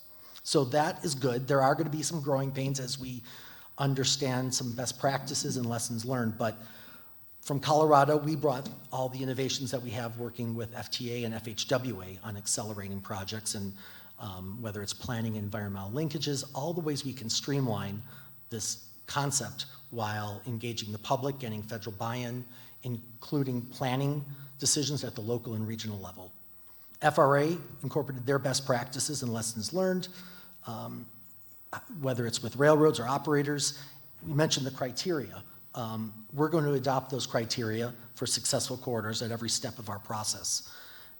Equity, inclusivity, legislative intent in project planning, regional equity, performance, ridership and travel time, environmental context, connections with other modes, input from the railroads and the operators. So It's a balancing act. Those are a lot of factors, and it may not, there'll be trade-offs with any of these complex projects. So, what's in the service development plan? All planning studies start with what are our goals, what are our objectives, what are we trying to accomplish? If you can grab a flyer, we laid out a one-pager. We talk about providing choice for transportation. We talk about connecting communities. We talk about economic vitality and doing so in an environmentally sustainable way. Those are broad goals, so we have a little bit more definition on how we're going about doing that. It's a modest introduction of service. It's operating on existing tracks from Pueblo to Fort Collins. It's a proof of concept. And we're looking to capture early adopters what customers and what markets are ready to be a part of this today. And what we've seen is that works across the country. You start with a successful proof of concept and it evolves in time. So we've talked about route. That's one of the early steps. Part of our alternatives analysis is also service. What type of trip and what type of customer are we looking to provide? How many trips a day? How many stops? What time of day? Is that weekend or weekday trips? You can see different variables and range of service options that we'll be developing to provide the necessary data. More service, more trains, more trips may require more infrastructure to provide the type of service that we want. And so the investment, the infrastructure we need will also be a range of options. And that could be more tracks, it could be more bridges, it may be tunnels, platforms. What is the tangible things needed to make the facility out there today provide this necessary service for freight, but also for passengers? And so you start to have the characteristics of a range of alternatives. Data will help us defend and understand and test out these different scenarios. So we'll do a ridership model using the statewide model that Dr. Cog originally built. So we'll begin to understand the projections for each of these scenarios. We'll understand speed, we'll understand the concept working closely with the railroads on how it affects their operations. We'll understand the revenues that may come from such riders. And then we'll understand the availability and accessibility of the certain stations and markets along the corridor too. This is where we don't have to start from scratch. Amtrak has a station area guidance that is broad and helpful for us, so we don't have to reinvent the wheel. These principles, whether it's a small, medium, or large system, helps us pick the spot and also design what are the necessary amenities in order for that spot to function. Environmental context, all of these things help us provide cost estimates, not just to build it, but just to operate and maintain it on an annual basis. So that helps us demonstrate what's operationally feasible. And then we begin to do a cost-benefit analysis using this data in place. And only then we'll start to understand how much is it going to cost to pay and how are we going to pay for it. And so that's where the financial questions begin to be answered based on the technical information. There was a reference to implementation. Ideally, we can do this all at once. But as we've seen as major projects, it's usually having to be done in phases. And so this data will help. Am I being naive by saying this is a project manager, the data will drive phasing? The data will help drive how this is implemented, at least give informed information to decision makers, so that FRA is looking for a pipeline of projects for which to fund. And so that's kind of the high-level cookbook recipe for service development planning. Yeah, thank you, David. And what I wanted to say after that is, when we get all of that, we will go to the voters, and the voters will resoundingly say, yes, we want this, and we'll be on our way. Thank you all for what you've brought to this discussion this morning. It's been really rich and valuable. Okay, thank you. That's what I wanted to know, yeah. So we do have about 5 minutes for questions from the audience. Who would like to go first?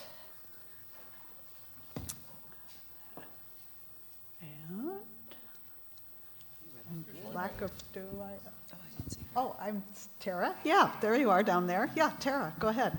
I'm Tara, and I am on the Boulder City Council. So in my world, the constituents ask me, when are we going to get a grand lot? First of all, they say, what happened with our money? Our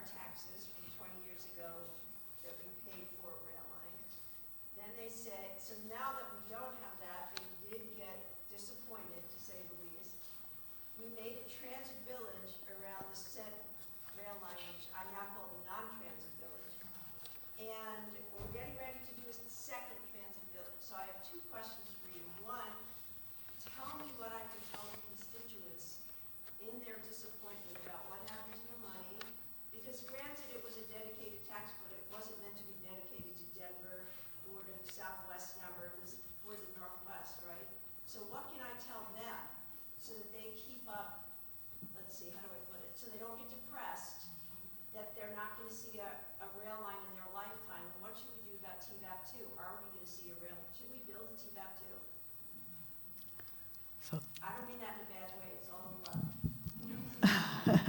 so Please, I appreciate, if Yeah, I may, go ahead. Commissioner, and I making an assumption that's directed at me, and trust and believe it's nothing personal, it's strictly business, because I understand the question.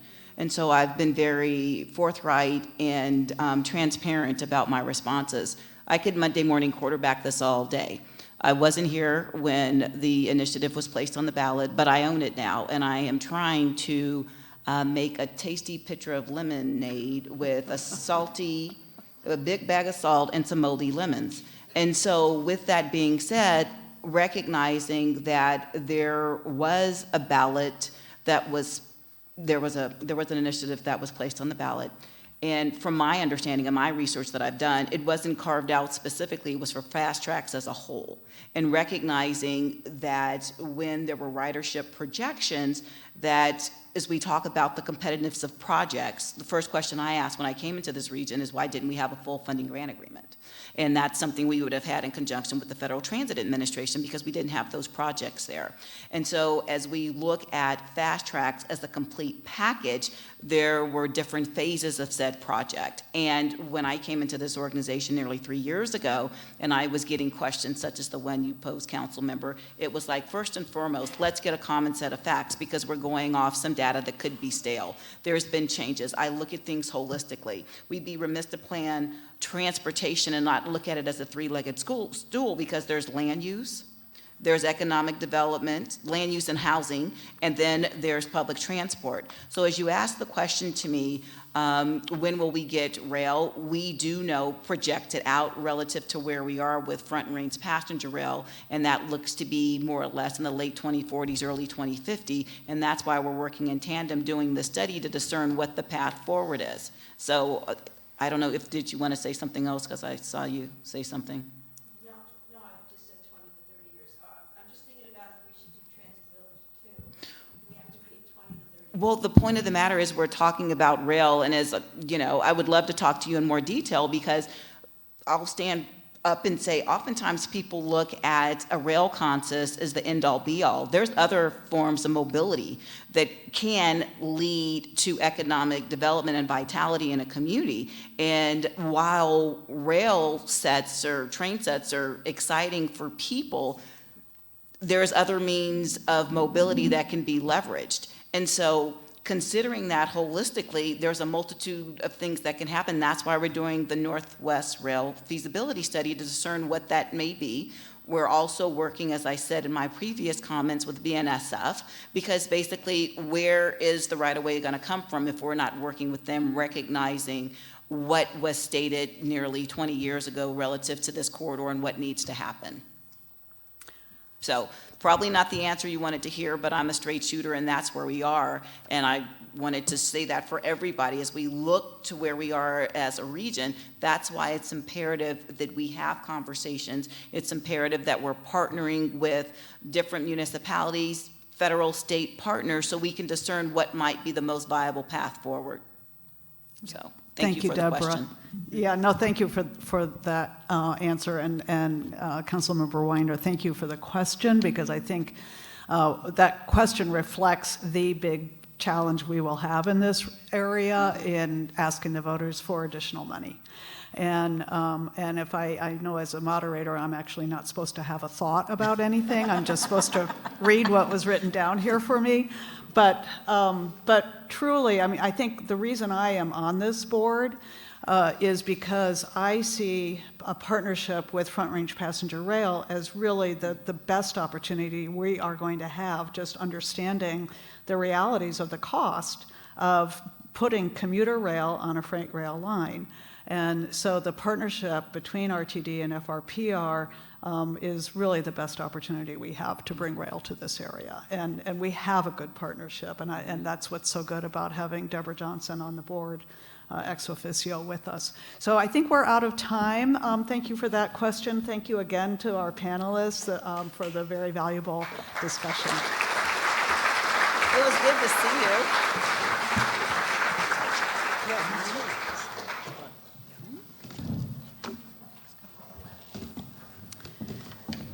Thank you so much to Commissioner Levy for doing an excellent job moderating the panel, and thanks to all of our panelists as they're exiting the stage for providing such insightful comments. Our hope today is that you walk away from this summit with a much deeper understanding of the intricacies of large-scale rail development in Colorado, and I think that's something the panelists did a great job in talking about. And I would say to the last question, again, as an MC, I'm not supposed to probably offer my opinion, but I think transit-focused land use planning is good planning, and it's smart planning. So I think it's never a mistake to be planning for transit villages, transit-ready development, and transit-oriented development. So hopefully Boulder will continue, and other communities in this region. I'm excited to introduce our next speaker, Evan Manville, Climate Mitigation Planner with the Climate Friendly and Equitable Communities Program at the Oregon Department of Land Conservation and Development. In addition to his work with Climate Friendly and Equitable Communities Program, Evan also works with Oregon's Transportation and Growth Management Program, which is a joint effort of the state's transportation and land use agencies. In both roles, Evan works with communities to promote transportation and housing choices using communications, policymaking, and planning tools. We're really happy that Evan's able to join us in Colorado today and to share his expertise on improving how cities can grow more sustainably. So please joining me in welcoming Evan to the stage.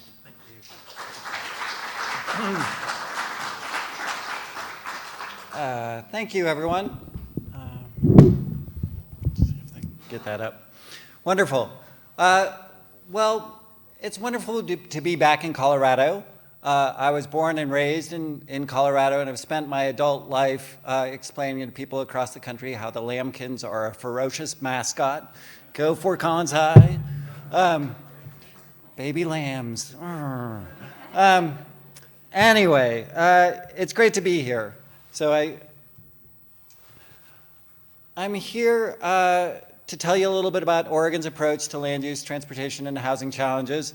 I originally titled this Step 5 of 12, saying, oh, we made a lot of progress, and then I was like, well, these challenges are really big. So it's now Step 5 of 12,000. We've made some progress, but hundreds of years of work ahead of us.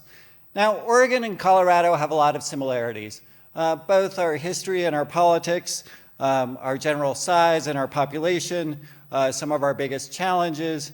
And in fact, if you lay out the state of Oregon, it pretty much fits on, or lay out the state of Colorado, it pretty much fits on Oregon. It's like somebody took Colorado, had a couple of good Oregon or Colorado beers, and then drew Oregon. A little bit shakier, but we got a lot of similarities. So I think we have a lot to learn from each other. Now, Oregon's land use system is generally talked about as starting in 1973, bipartisan effort of Republican farmer, urban Democrat, and Republican Governor Tom McCall. And they said, hey, we have some statewide values that we really want to protect everywhere. And deferring just to local governments is not enough, and it's not getting us to those goals. And so they set up a department that I work for and a commission to oversee us.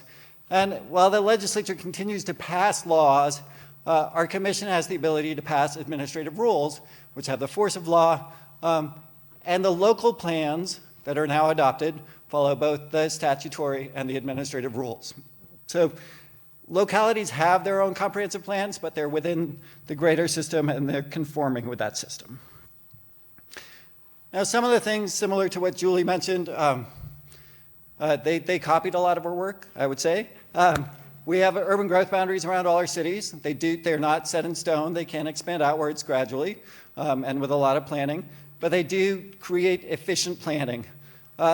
Also in these comprehensive plans are steps to protect farmland and forest land, things that the rural areas need, as well as the things that urban areas need: utilities, economic development, housing, transportation. As was mentioned in my introduction, and there's a flyer in your handout, I've worked with the Transportation Growth Management Program. In the early 90s, we realized that too often land use and transportation decisions were divorced from each other and not nicely coordinated. And so Governor then Kit Sauber said, hey, you all work, ODOT, our Department of Transportation, and the Land Use Planning Agency, form our program together. And we said, great. And we pitched it to federal highways, and they said, yes, you can use some federal highways dollars to help communities on projects that have that overlap. So we've been funding hundreds of plans and efforts at local government levels to do a transportation plan, do a transit plan, do a downtown area plan, diversify their housing, think about parking, think about walkability, bring speakers. It's really a variety of things that we've done, both on the plans and in forwarding the community conversation. Every now and again, there's a site that's really key to a city, and they're like, we want to redevelop this site. We bring in a consultant or staff and say, this is the way it's best going to serve your land use and your transportation needs. So that's been fabulous. It also hasn't gotten us where we've needed to go. So Oregon has pretty standard science-based goals for reducing climate pollution. And like most of the rest of the world, we're failing to meet them. And it's pretty dramatic, particularly in transportation pollution. We've made more progress in some of our energy cleanup and other things, but transportation, our largest sector of pollution, has been sticky. So Governor Brown said, you need to fix this. So we're cleaning up our fuels, we're cleaning up our vehicles, and our agency is like, we also need to drive less, and that's going to have a lot of co-benefits if we do that. So we launched something called the Climate Friendly and Equitable Communities Program. Images here are just kind of images of our extreme weather, how thousands of Oregonians have lost their homes, scores have lost their lives already under climate disruption. So very serious challenge, and we need to course correct. Now the other thrust of the program is equity. Land use and transportation have a pretty embarrassing, is not strong enough word, horrific legacy on equity. We've located highways in certain places. Once redlining was declared illegal, we used single-family zoning in its place to concentrate privileges to the white and the powerful at the expense of communities of color and those with lower income. And that's had intergenerational effects because most wealth is transferred through property. So those people who benefited from redlining or old zoning decisions have passed that on to their kids, and so on and so on. And that's in large part why the average white household today has 10 times the wealth as the average black household. So we recognize that challenge, and we're trying to see what we can do about it. So the program, again, there's a one-pager in your program, which is great, has a lot of components. One is regional scenario planning, and this is kind of complex computer modeling where we say, hey, let's twist a lot of dials in what you're doing locally and see how we can reduce climate pollution in your area, like through your local actions. A lot of it has to be federal or state or whatever, but what local actions can you take? So, hey, let's increase the price of parking, or let's dramatically increase transit service, or let's change your land use zoning so you allow more dense development. And so this program requires the 3 largest metro areas to do that. Portland has already done it. They did it about 10 years ago. So they found a mix of actions that they could take to reduce their climate pollution. Now it's Salem, Kaiser, and Eugene Springfield. So we're just launching that program over the next couple of years. We should have some local plans that meet the model's goals. Smaller communities, given the intensity of that process, we decided let's just do some things that we know work. Don't need to get too far into the detail. And the first is obviously allowing climate-friendly development happen where the market wants it to happen. Too often our land use plans have height restrictions or density restrictions or like all sorts of barriers to housing happening that's walkable or mixed use development that's happening. So we're requiring 15 communities through our rules to identify specific climate-friendly area zones and decides them that, in theory, a third of the community could live in them. So, it's, for some communities, that's a big twist. For some, it's a small tweak. For some, it's, hey, it's kind of in the middle. So we're kind of working with communities to get that done. Another part of the program is parking reform and management. Now, parking mandates are the government pretty much encouraging more driving. It's the foot on the gas pedal during the climate crisis instead of the foot on the brake. So abundant free parking means people drive more, and it has all sorts of problems. You can see in the red here, this is a typical downtown. This is downtown Corvallis. I could do this for pretty much any downtown. That's all the parking. That's all the off-street parking. There's also on-street parking. That pushes uses apart, and it makes things less pleasant to walk. It also has a huge impact on housing costs. Particularly multifamily housing, it's about somewhere between 10 and 20% of the cost is parking. We're paying to house cars instead of house people. And it has impacts on small business redevelopment, on all those things. So we thought, let's pass the nation's strongest parking reforms. We have this opening, let's get it done. And this is what we did. We said, okay, nope, we're not gonna allow local governments to mandate parking near transit. We're not gonna allow mandates for affordable housing or for childcare or for small unit development, et cetera, various equity uses. We're going to limit how much parking can be mandated for multifamily. And then cities have to go beyond that and do some more reforms. That doesn't mean parking's not going to get built. The market's pretty clear that a lot of people need a place to store their car and they're going to provide it. And the lenders are going to stubbornly be risk adverse and try to copy the past car-dependent developments. But we at least need to get out of the way to allow it to happen where it can happen. The other thing we did, those are kind of the land use reforms in the program. We did transportation reforms, and we said local transportation plans have to go further on planning for walking, biking, transit. And they need to think about where they're investing their transportation projects. So let's do it in those walkable areas. Let's do it in underserved areas with high concentrations of underserved populations, et cetera. And we need to move beyond transportation planning, mainly being about how do we quickly move cars everywhere. And so we're kind of asking local communities, hey, choose some local goals beyond VOC, like stopping congestion. And build a list of projects, because whatever's in the plan doesn't particularly matter, but what's actually going to get built, model that, and together those projects cannot increase climate pollution. So we can't be going the wrong way. We need to go that way really fast, but let's not go that way in the time being. So, and we also ask local governments, say, hey, when you're expanding roads into big stroads or bigger roads, look at alternatives that might meet those goals in a more affordable way that better meets our goals.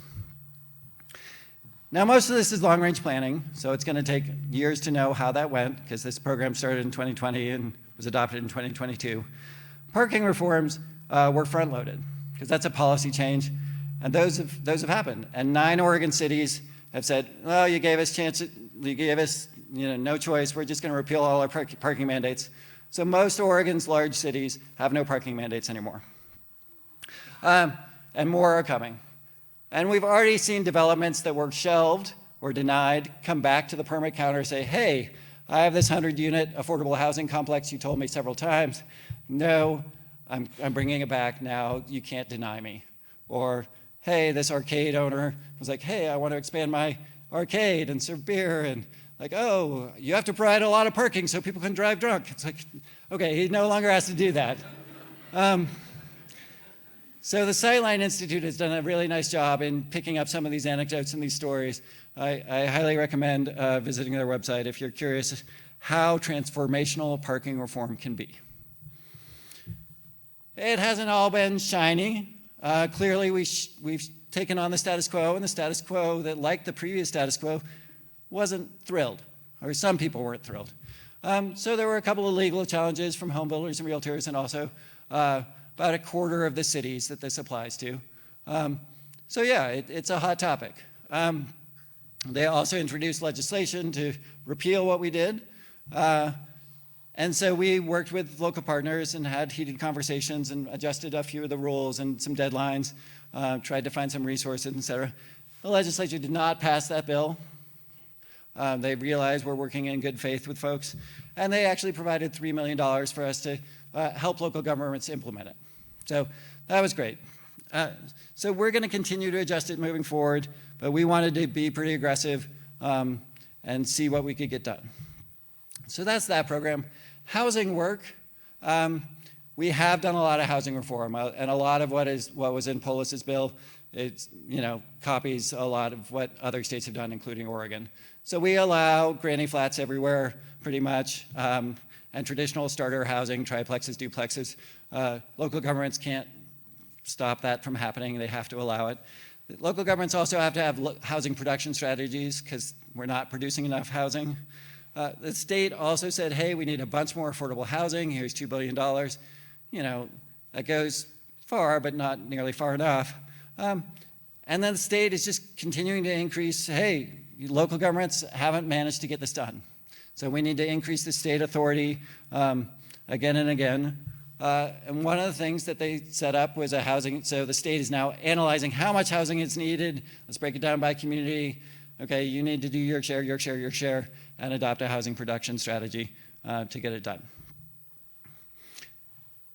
So overall, this is kind of the tension, right? The state is really trying to be, in some ways, it's trying to be a good partner, but it's also trying to get to our shared goals. So we're out there, we're doing some analysis, we're providing resources, we're providing consultants, we're measuring how fast people are getting, and we're really trying to make sure this happens. And the local governments are being good partners generally, making sure there's enough land, updating codes on parking in climate-friendly areas, allowing their zones to have this kind of traditional starter home, and they're being told to make progress on fair and equitable housing and take some other actions. So how this plays out over the next few years, I don't really know yet. Like the accountability tools is, we have a lot of legal tools already. Like we can tell the federal government they're not complying with state law, and then there are no federal transportation dollars. Or we could, take over their development review process and say, all right, we're going to process developments that come in. We have that power, but we don't have that politics necessarily to support that. And that's fair. Like, that's good. Like, so there are legal tools, and then there's the political reality and the political balance. So this is a start. We've also changed where that appeals of developments that were denied now have to provide, local governments provide attorney's fees if the appeal is successful. So there are lots of things that we're twisting and turning to make sure that the housing crisis is dealt with. And that's providing some consternation. Some conservation communities are upset about some of the things that are happening in Oregon, about expanding urban growth boundaries, about waiving some other laws that have put in there, all of which have good intent, but collectively have prevented us from meeting our housing goals. And Oregon has a housing crisis. We're 36,000 units short every year. Parking reform can do a big part of that, but that's like 10% of it. So, yes, thousands more, but we need tens of thousands more, and over a decade, hundreds of thousands more. So it's been an interesting challenge. I would note two things and then open it to questions. One is pretty much all of this has happened in a bipartisan way. The original land use program was passed by a Republican governor and with Republican legislators. What people call missing middle, the duplexes, triplexes, that stuff, that wouldn't have passed without bipartisan support. There weren't enough Democrats to vote for it. It needed bipartisan support and got it substantially. A more aggressive housing policy that failed by one vote would have shown up if four people had shown up to work. 4 people skipped work, and that's another story. But anyway, but it did not have enough Democrat support. So really, I would recommend building the bipartisan coalitions, hearing the various tensions. There are various people who want to change different things in housing production and in land use. And if we work together across party lines in coalitions, I think we're more likely to get to those shared goals that we all have under Oregon system, and goals that I think most states and most Americans have. With that, there are handouts in your thing. I'm happy to take any questions. Yes.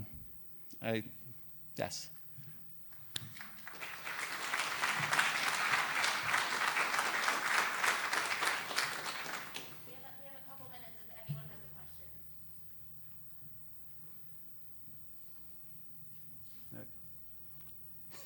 Go ahead. James Marshall from City County Brookville.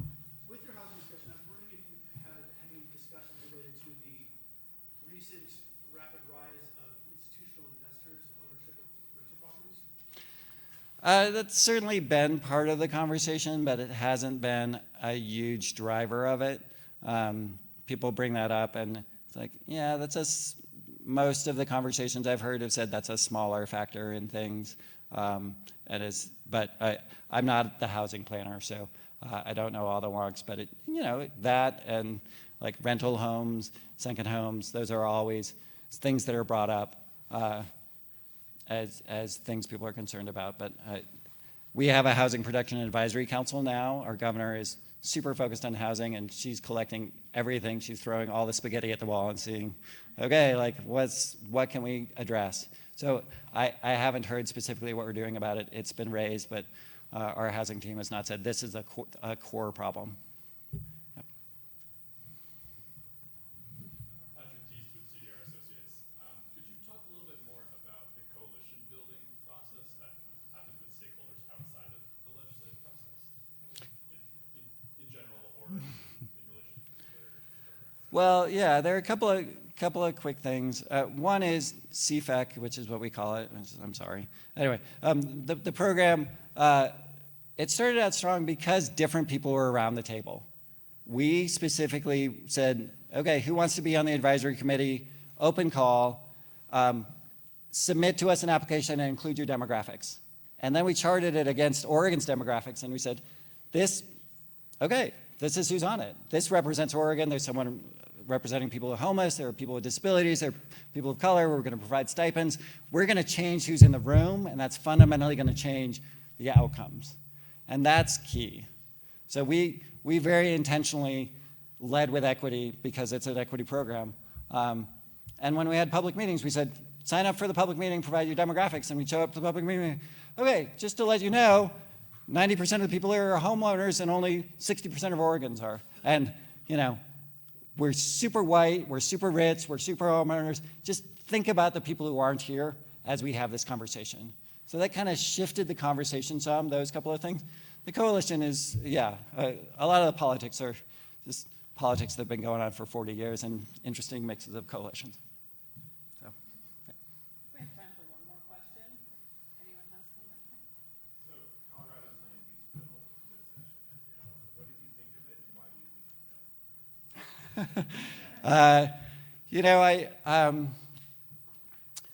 I talked to somebody who was in early conversations about it, but I did not follow that closely enough. I feel that,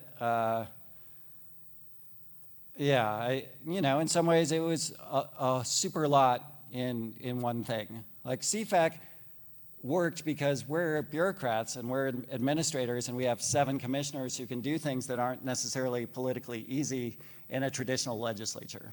Like we in some ways did a lot more than the legislature would do because we had decision makers who were different.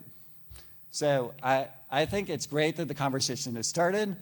I think it's fascinating to know what's going to come back. Clearly, crises aren't going to go away. And I think people, that's the nature of legislation. You try it session after session, and you adjust it. You get through what you can get through. But I'm not an expert enough to know.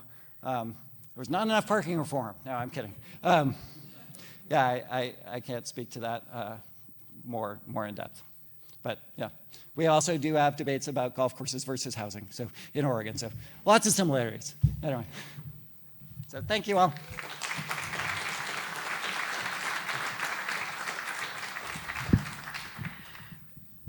Thank you so much for sharing your experience. I think, like you note, there's a lot of similarities, so hopefully we've all been able to take away some lessons learned. And I think that that last question probably deserves another couple hours for us to chat about as an audience.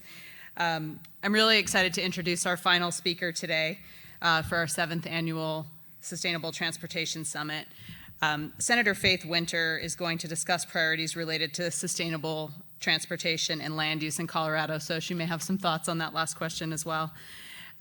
Senator Winter was elected to the state Senate in 2018. She represents District 25, which includes portions of Westminster, Broomfield, Thornton, and North Glen. She's currently the chair of the Transportation and Energy Committee, as well as a member of the Health and Human Services Committee. So please join me in welcoming our last speaker, Senator Faith Winter.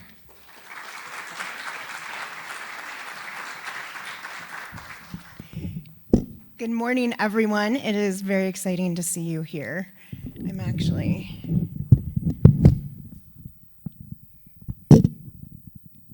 very short. I get lost behind the podiums. I'm very excited to be here today. Thank you to Commuting Solutions for all the work that you're doing.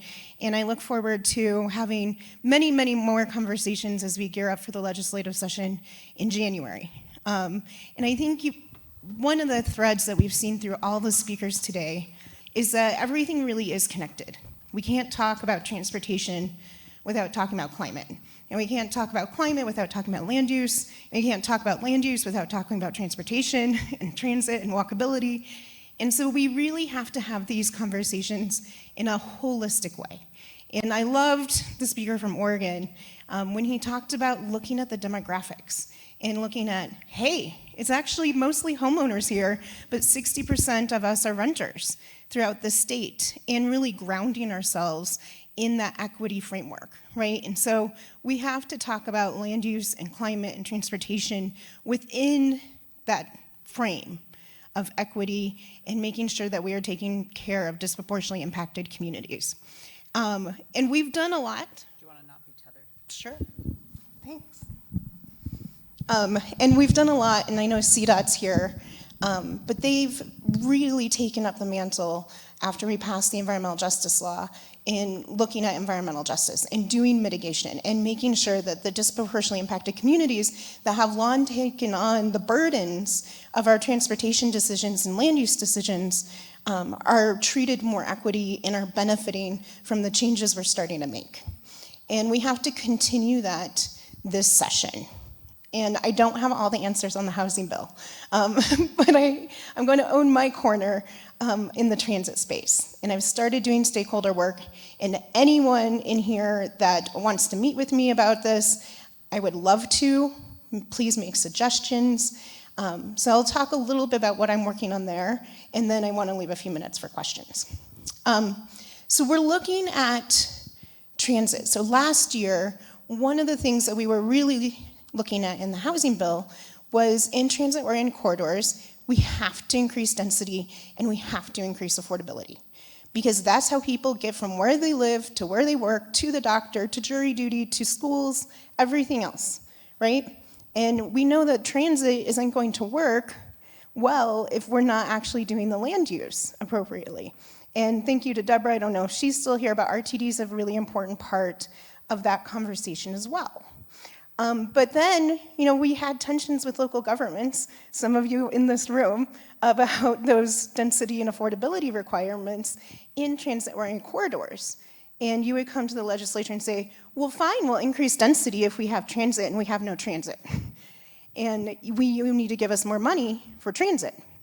And so looking at how we're driving affordability and density has to come with some funding as well. And so how are we funding our transit system? And I'm looking at that in 3 different ways. First is, how are we spending the money that we have for transit now? So under Senate Bill 260, which many of you helped me with, we passed and increased our transportation funding to the tune of $5.4 billion over the next 10 years, and significantly increased the amount that goes to transit. And I think oftentimes in the metro area, speaking of demographics, everyone just assumes that transit is RTD only. But Colorado actually has more rural transit than any other state in the country, which is something we should be really proud of and continue to support. And so we increased that transit funding under 260. But a lot of you in your local communities don't feel like it's having an impact. You don't feel like it's getting to you. So how are we allocating it, right? I know Dr. Cogg's in the room, right? Working with Dr. Cogg to make sure that our transit money is tied with all of the work that our local governments are doing through MPOs. So 1, is the allocation working? Do we need to statutorily change how we're looking at allocation or change the process of allocation? 2nd, how do we increase funding? So do we take an increase of funding from the general fund? Do we increase some of the enterprises we have? Do we look at new enterprises? Those are all ideas I want from you, right? So if we're going to increase transit funding, what does that look like? Then we talk about increasing funding. So now we're getting a little closer, right? So local governments are like, okay, you're actually talking about funding. We can talk more about affordability and density. And then folks say, well, we have to make sure the funding is being spent transparently and to meet all of our goals. And so is the governance, especially of RTD, but I would say governance of our transit agencies across the state, is that governance the right governance, right? Maybe, maybe not. Maybe it can be changed. Maybe it can be tweaked, right? And how are we doing accountability? How is RTD working with Dr. Cogg? How are they involved in the climate plans and land use plans and the growth plans and the air quality plans, right? That we have done at the state level. And so when we're looking at the transportation question, and I started today saying you can't talk about climate without talking about transportation, without talking about land use, without talking about housing, and we need to do that within the equity framework. And so I'm looking and asking for ideas and starting the stakeholder work to say, can we come to the table thinking about equity to achieve these 3 goals? Affordability and density in transit-oriented corridors, transit funding, and equity, right? And governance. So can we come together and have that conversation? And I'm not coming with predetermined solutions, right? There's a lot of local elected officials in this room. There's nonprofit leaders, there's chamber of commerce leaders, there's policy experts. And so I'm saying, here's the goals, come with me, bring me your ideas. Thanks.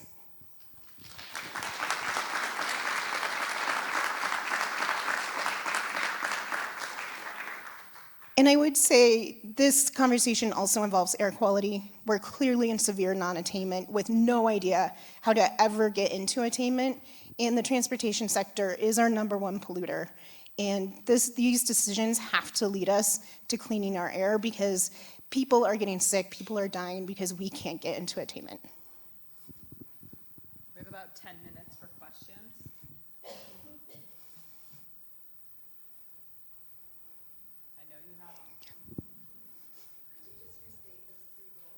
Sure. So within the equity framework, so the first is increase density and affordability in transit-oriented corridors. Increase and make sure our transit funding's working. And then make sure that there's accountability and transparency in how we're spending that money with our partners that are receiving that money.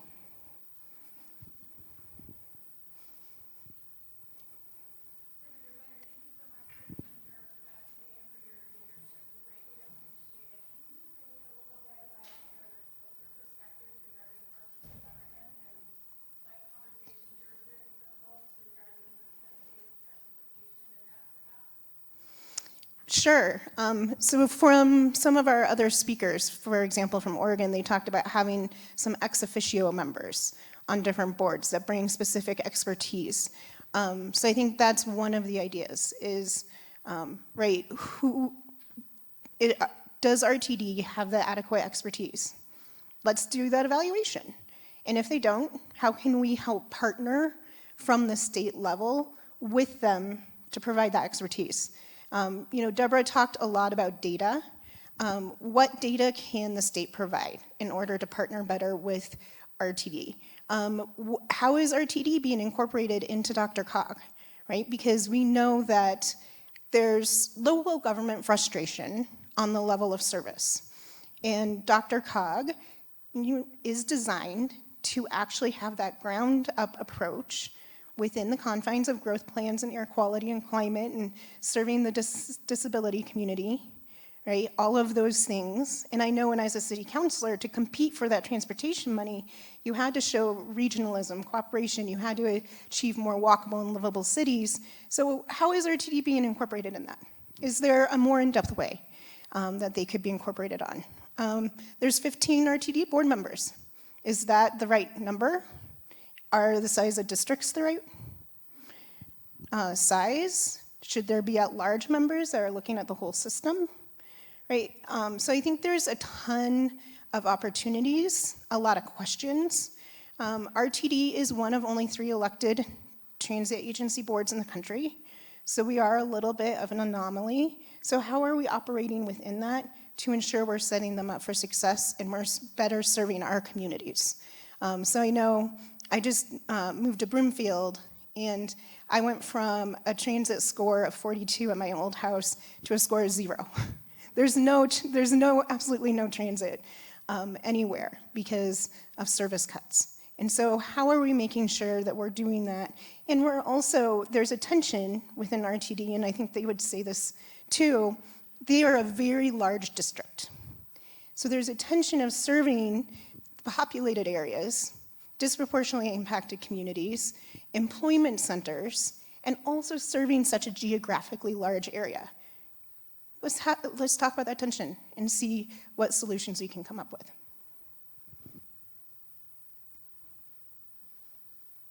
And I just want to say RTD's been great, and I have been meeting with them, so it's not like this, I'm not coming in heavy-handed. I'm working with them in partnership and really appreciate the work they do.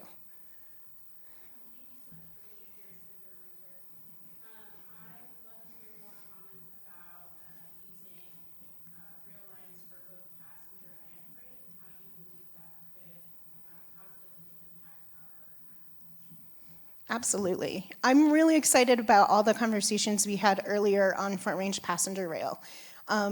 So I started getting involved in Colorado politics in 2004 as a community organizer on the Fast Tracks campaign.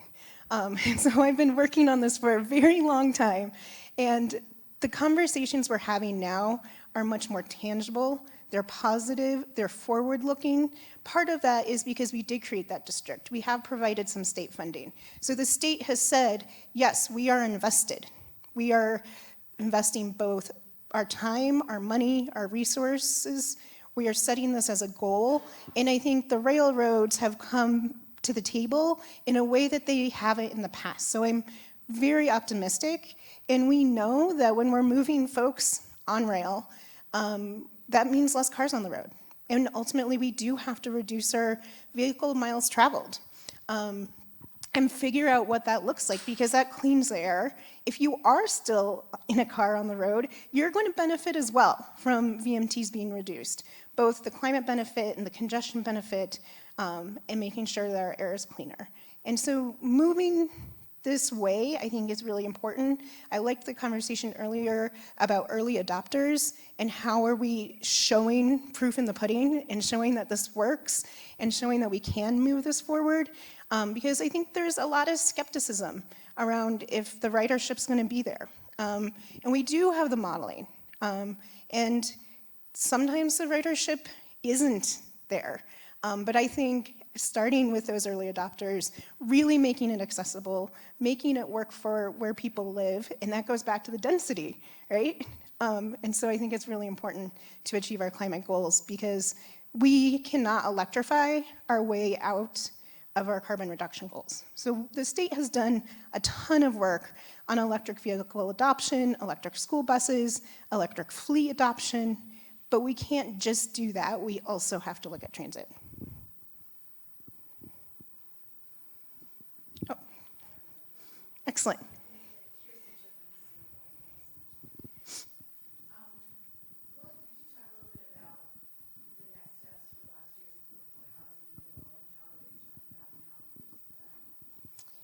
Sure, and I don't have all the answers. I know that we still care very deeply about housing. We still have an affordability crisis. We still have a lot of renters. We're still figuring out that equity piece of how we're taking care of renters in a way that makes sense. We have a housing shortage. It's not just affordability. We don't have enough housing stock. So those conversations are continuing. I know they're continuing with the coalition that started them last year. I know the administration is working very diligently on figuring that out going forward.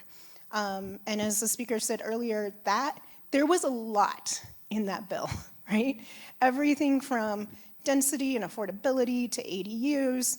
And so I don't know if we'll see kind of that size of a bill again.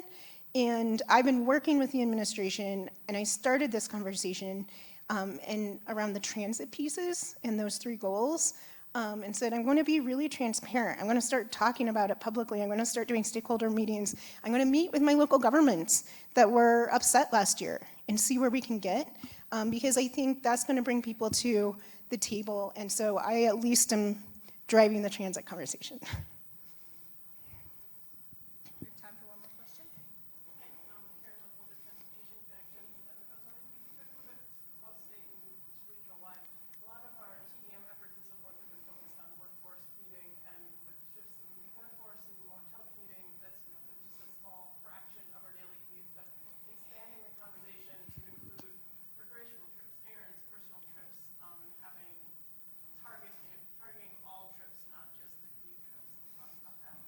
Yeah, I think that's really important. And I want to bring up, so what is also making me very optimistic in the transit space right now is the partnerships at all levels of government, including organizations like yours. So we have CDOT that has been very successful with bus staying and snow staying, and they're getting ready to expand bus rapid transit. And they're partnering with RTD to make sure RTD is being connected into that BRT system. And so you have the state working with the local level. And then there's really exciting things going on in Boulder with nonprofits and private companies on micromobility that's really targeting those other types of trips. And then Bicycle Colorado's here, and they've been a huge partner in really expanding the use of e-bikes across the state. And I think that's going to continue to happen. And we've done so much to incentivize the purchase of e-bikes, but we haven't done enough to increase our bike infrastructure so people feel safe on their e-bikes to do those trips. And so I think that's kind of the next step in terms of the e-bike revolution, is making sure that we have the infrastructure to match the safety so you do feel safe for recreational trips or trips to the store, or you don't mind putting your kid on a e-bike and sending them to school because you know there's a protected bike lane. You know the lights are working in the way that works for bikers. And so I think that's kind of the next step in working on that. Excellent. Thank you, everyone. I really do appreciate all your work. I've partnered with many of you for many years. So let me know if you want to meet and talk about transit. Let me know what ideas you have. And I look forward to working with you over the next couple months. Thanks.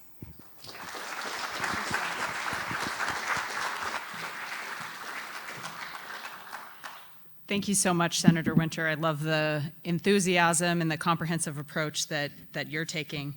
And thanks to the audience for your questions today. I'd like to take this moment as we conclude to thank our 2023 sponsors for their generous support with which this event wouldn't be possible. So a big thank you to our 2023 presenting sponsors, Boulder County, the City of Boulder, and the City and County of Broomfield.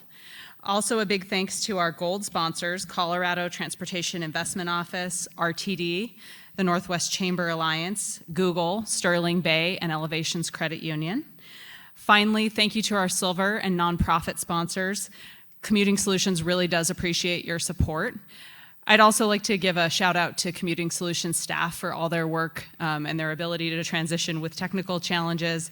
And finally, a thank you to our audience for participating.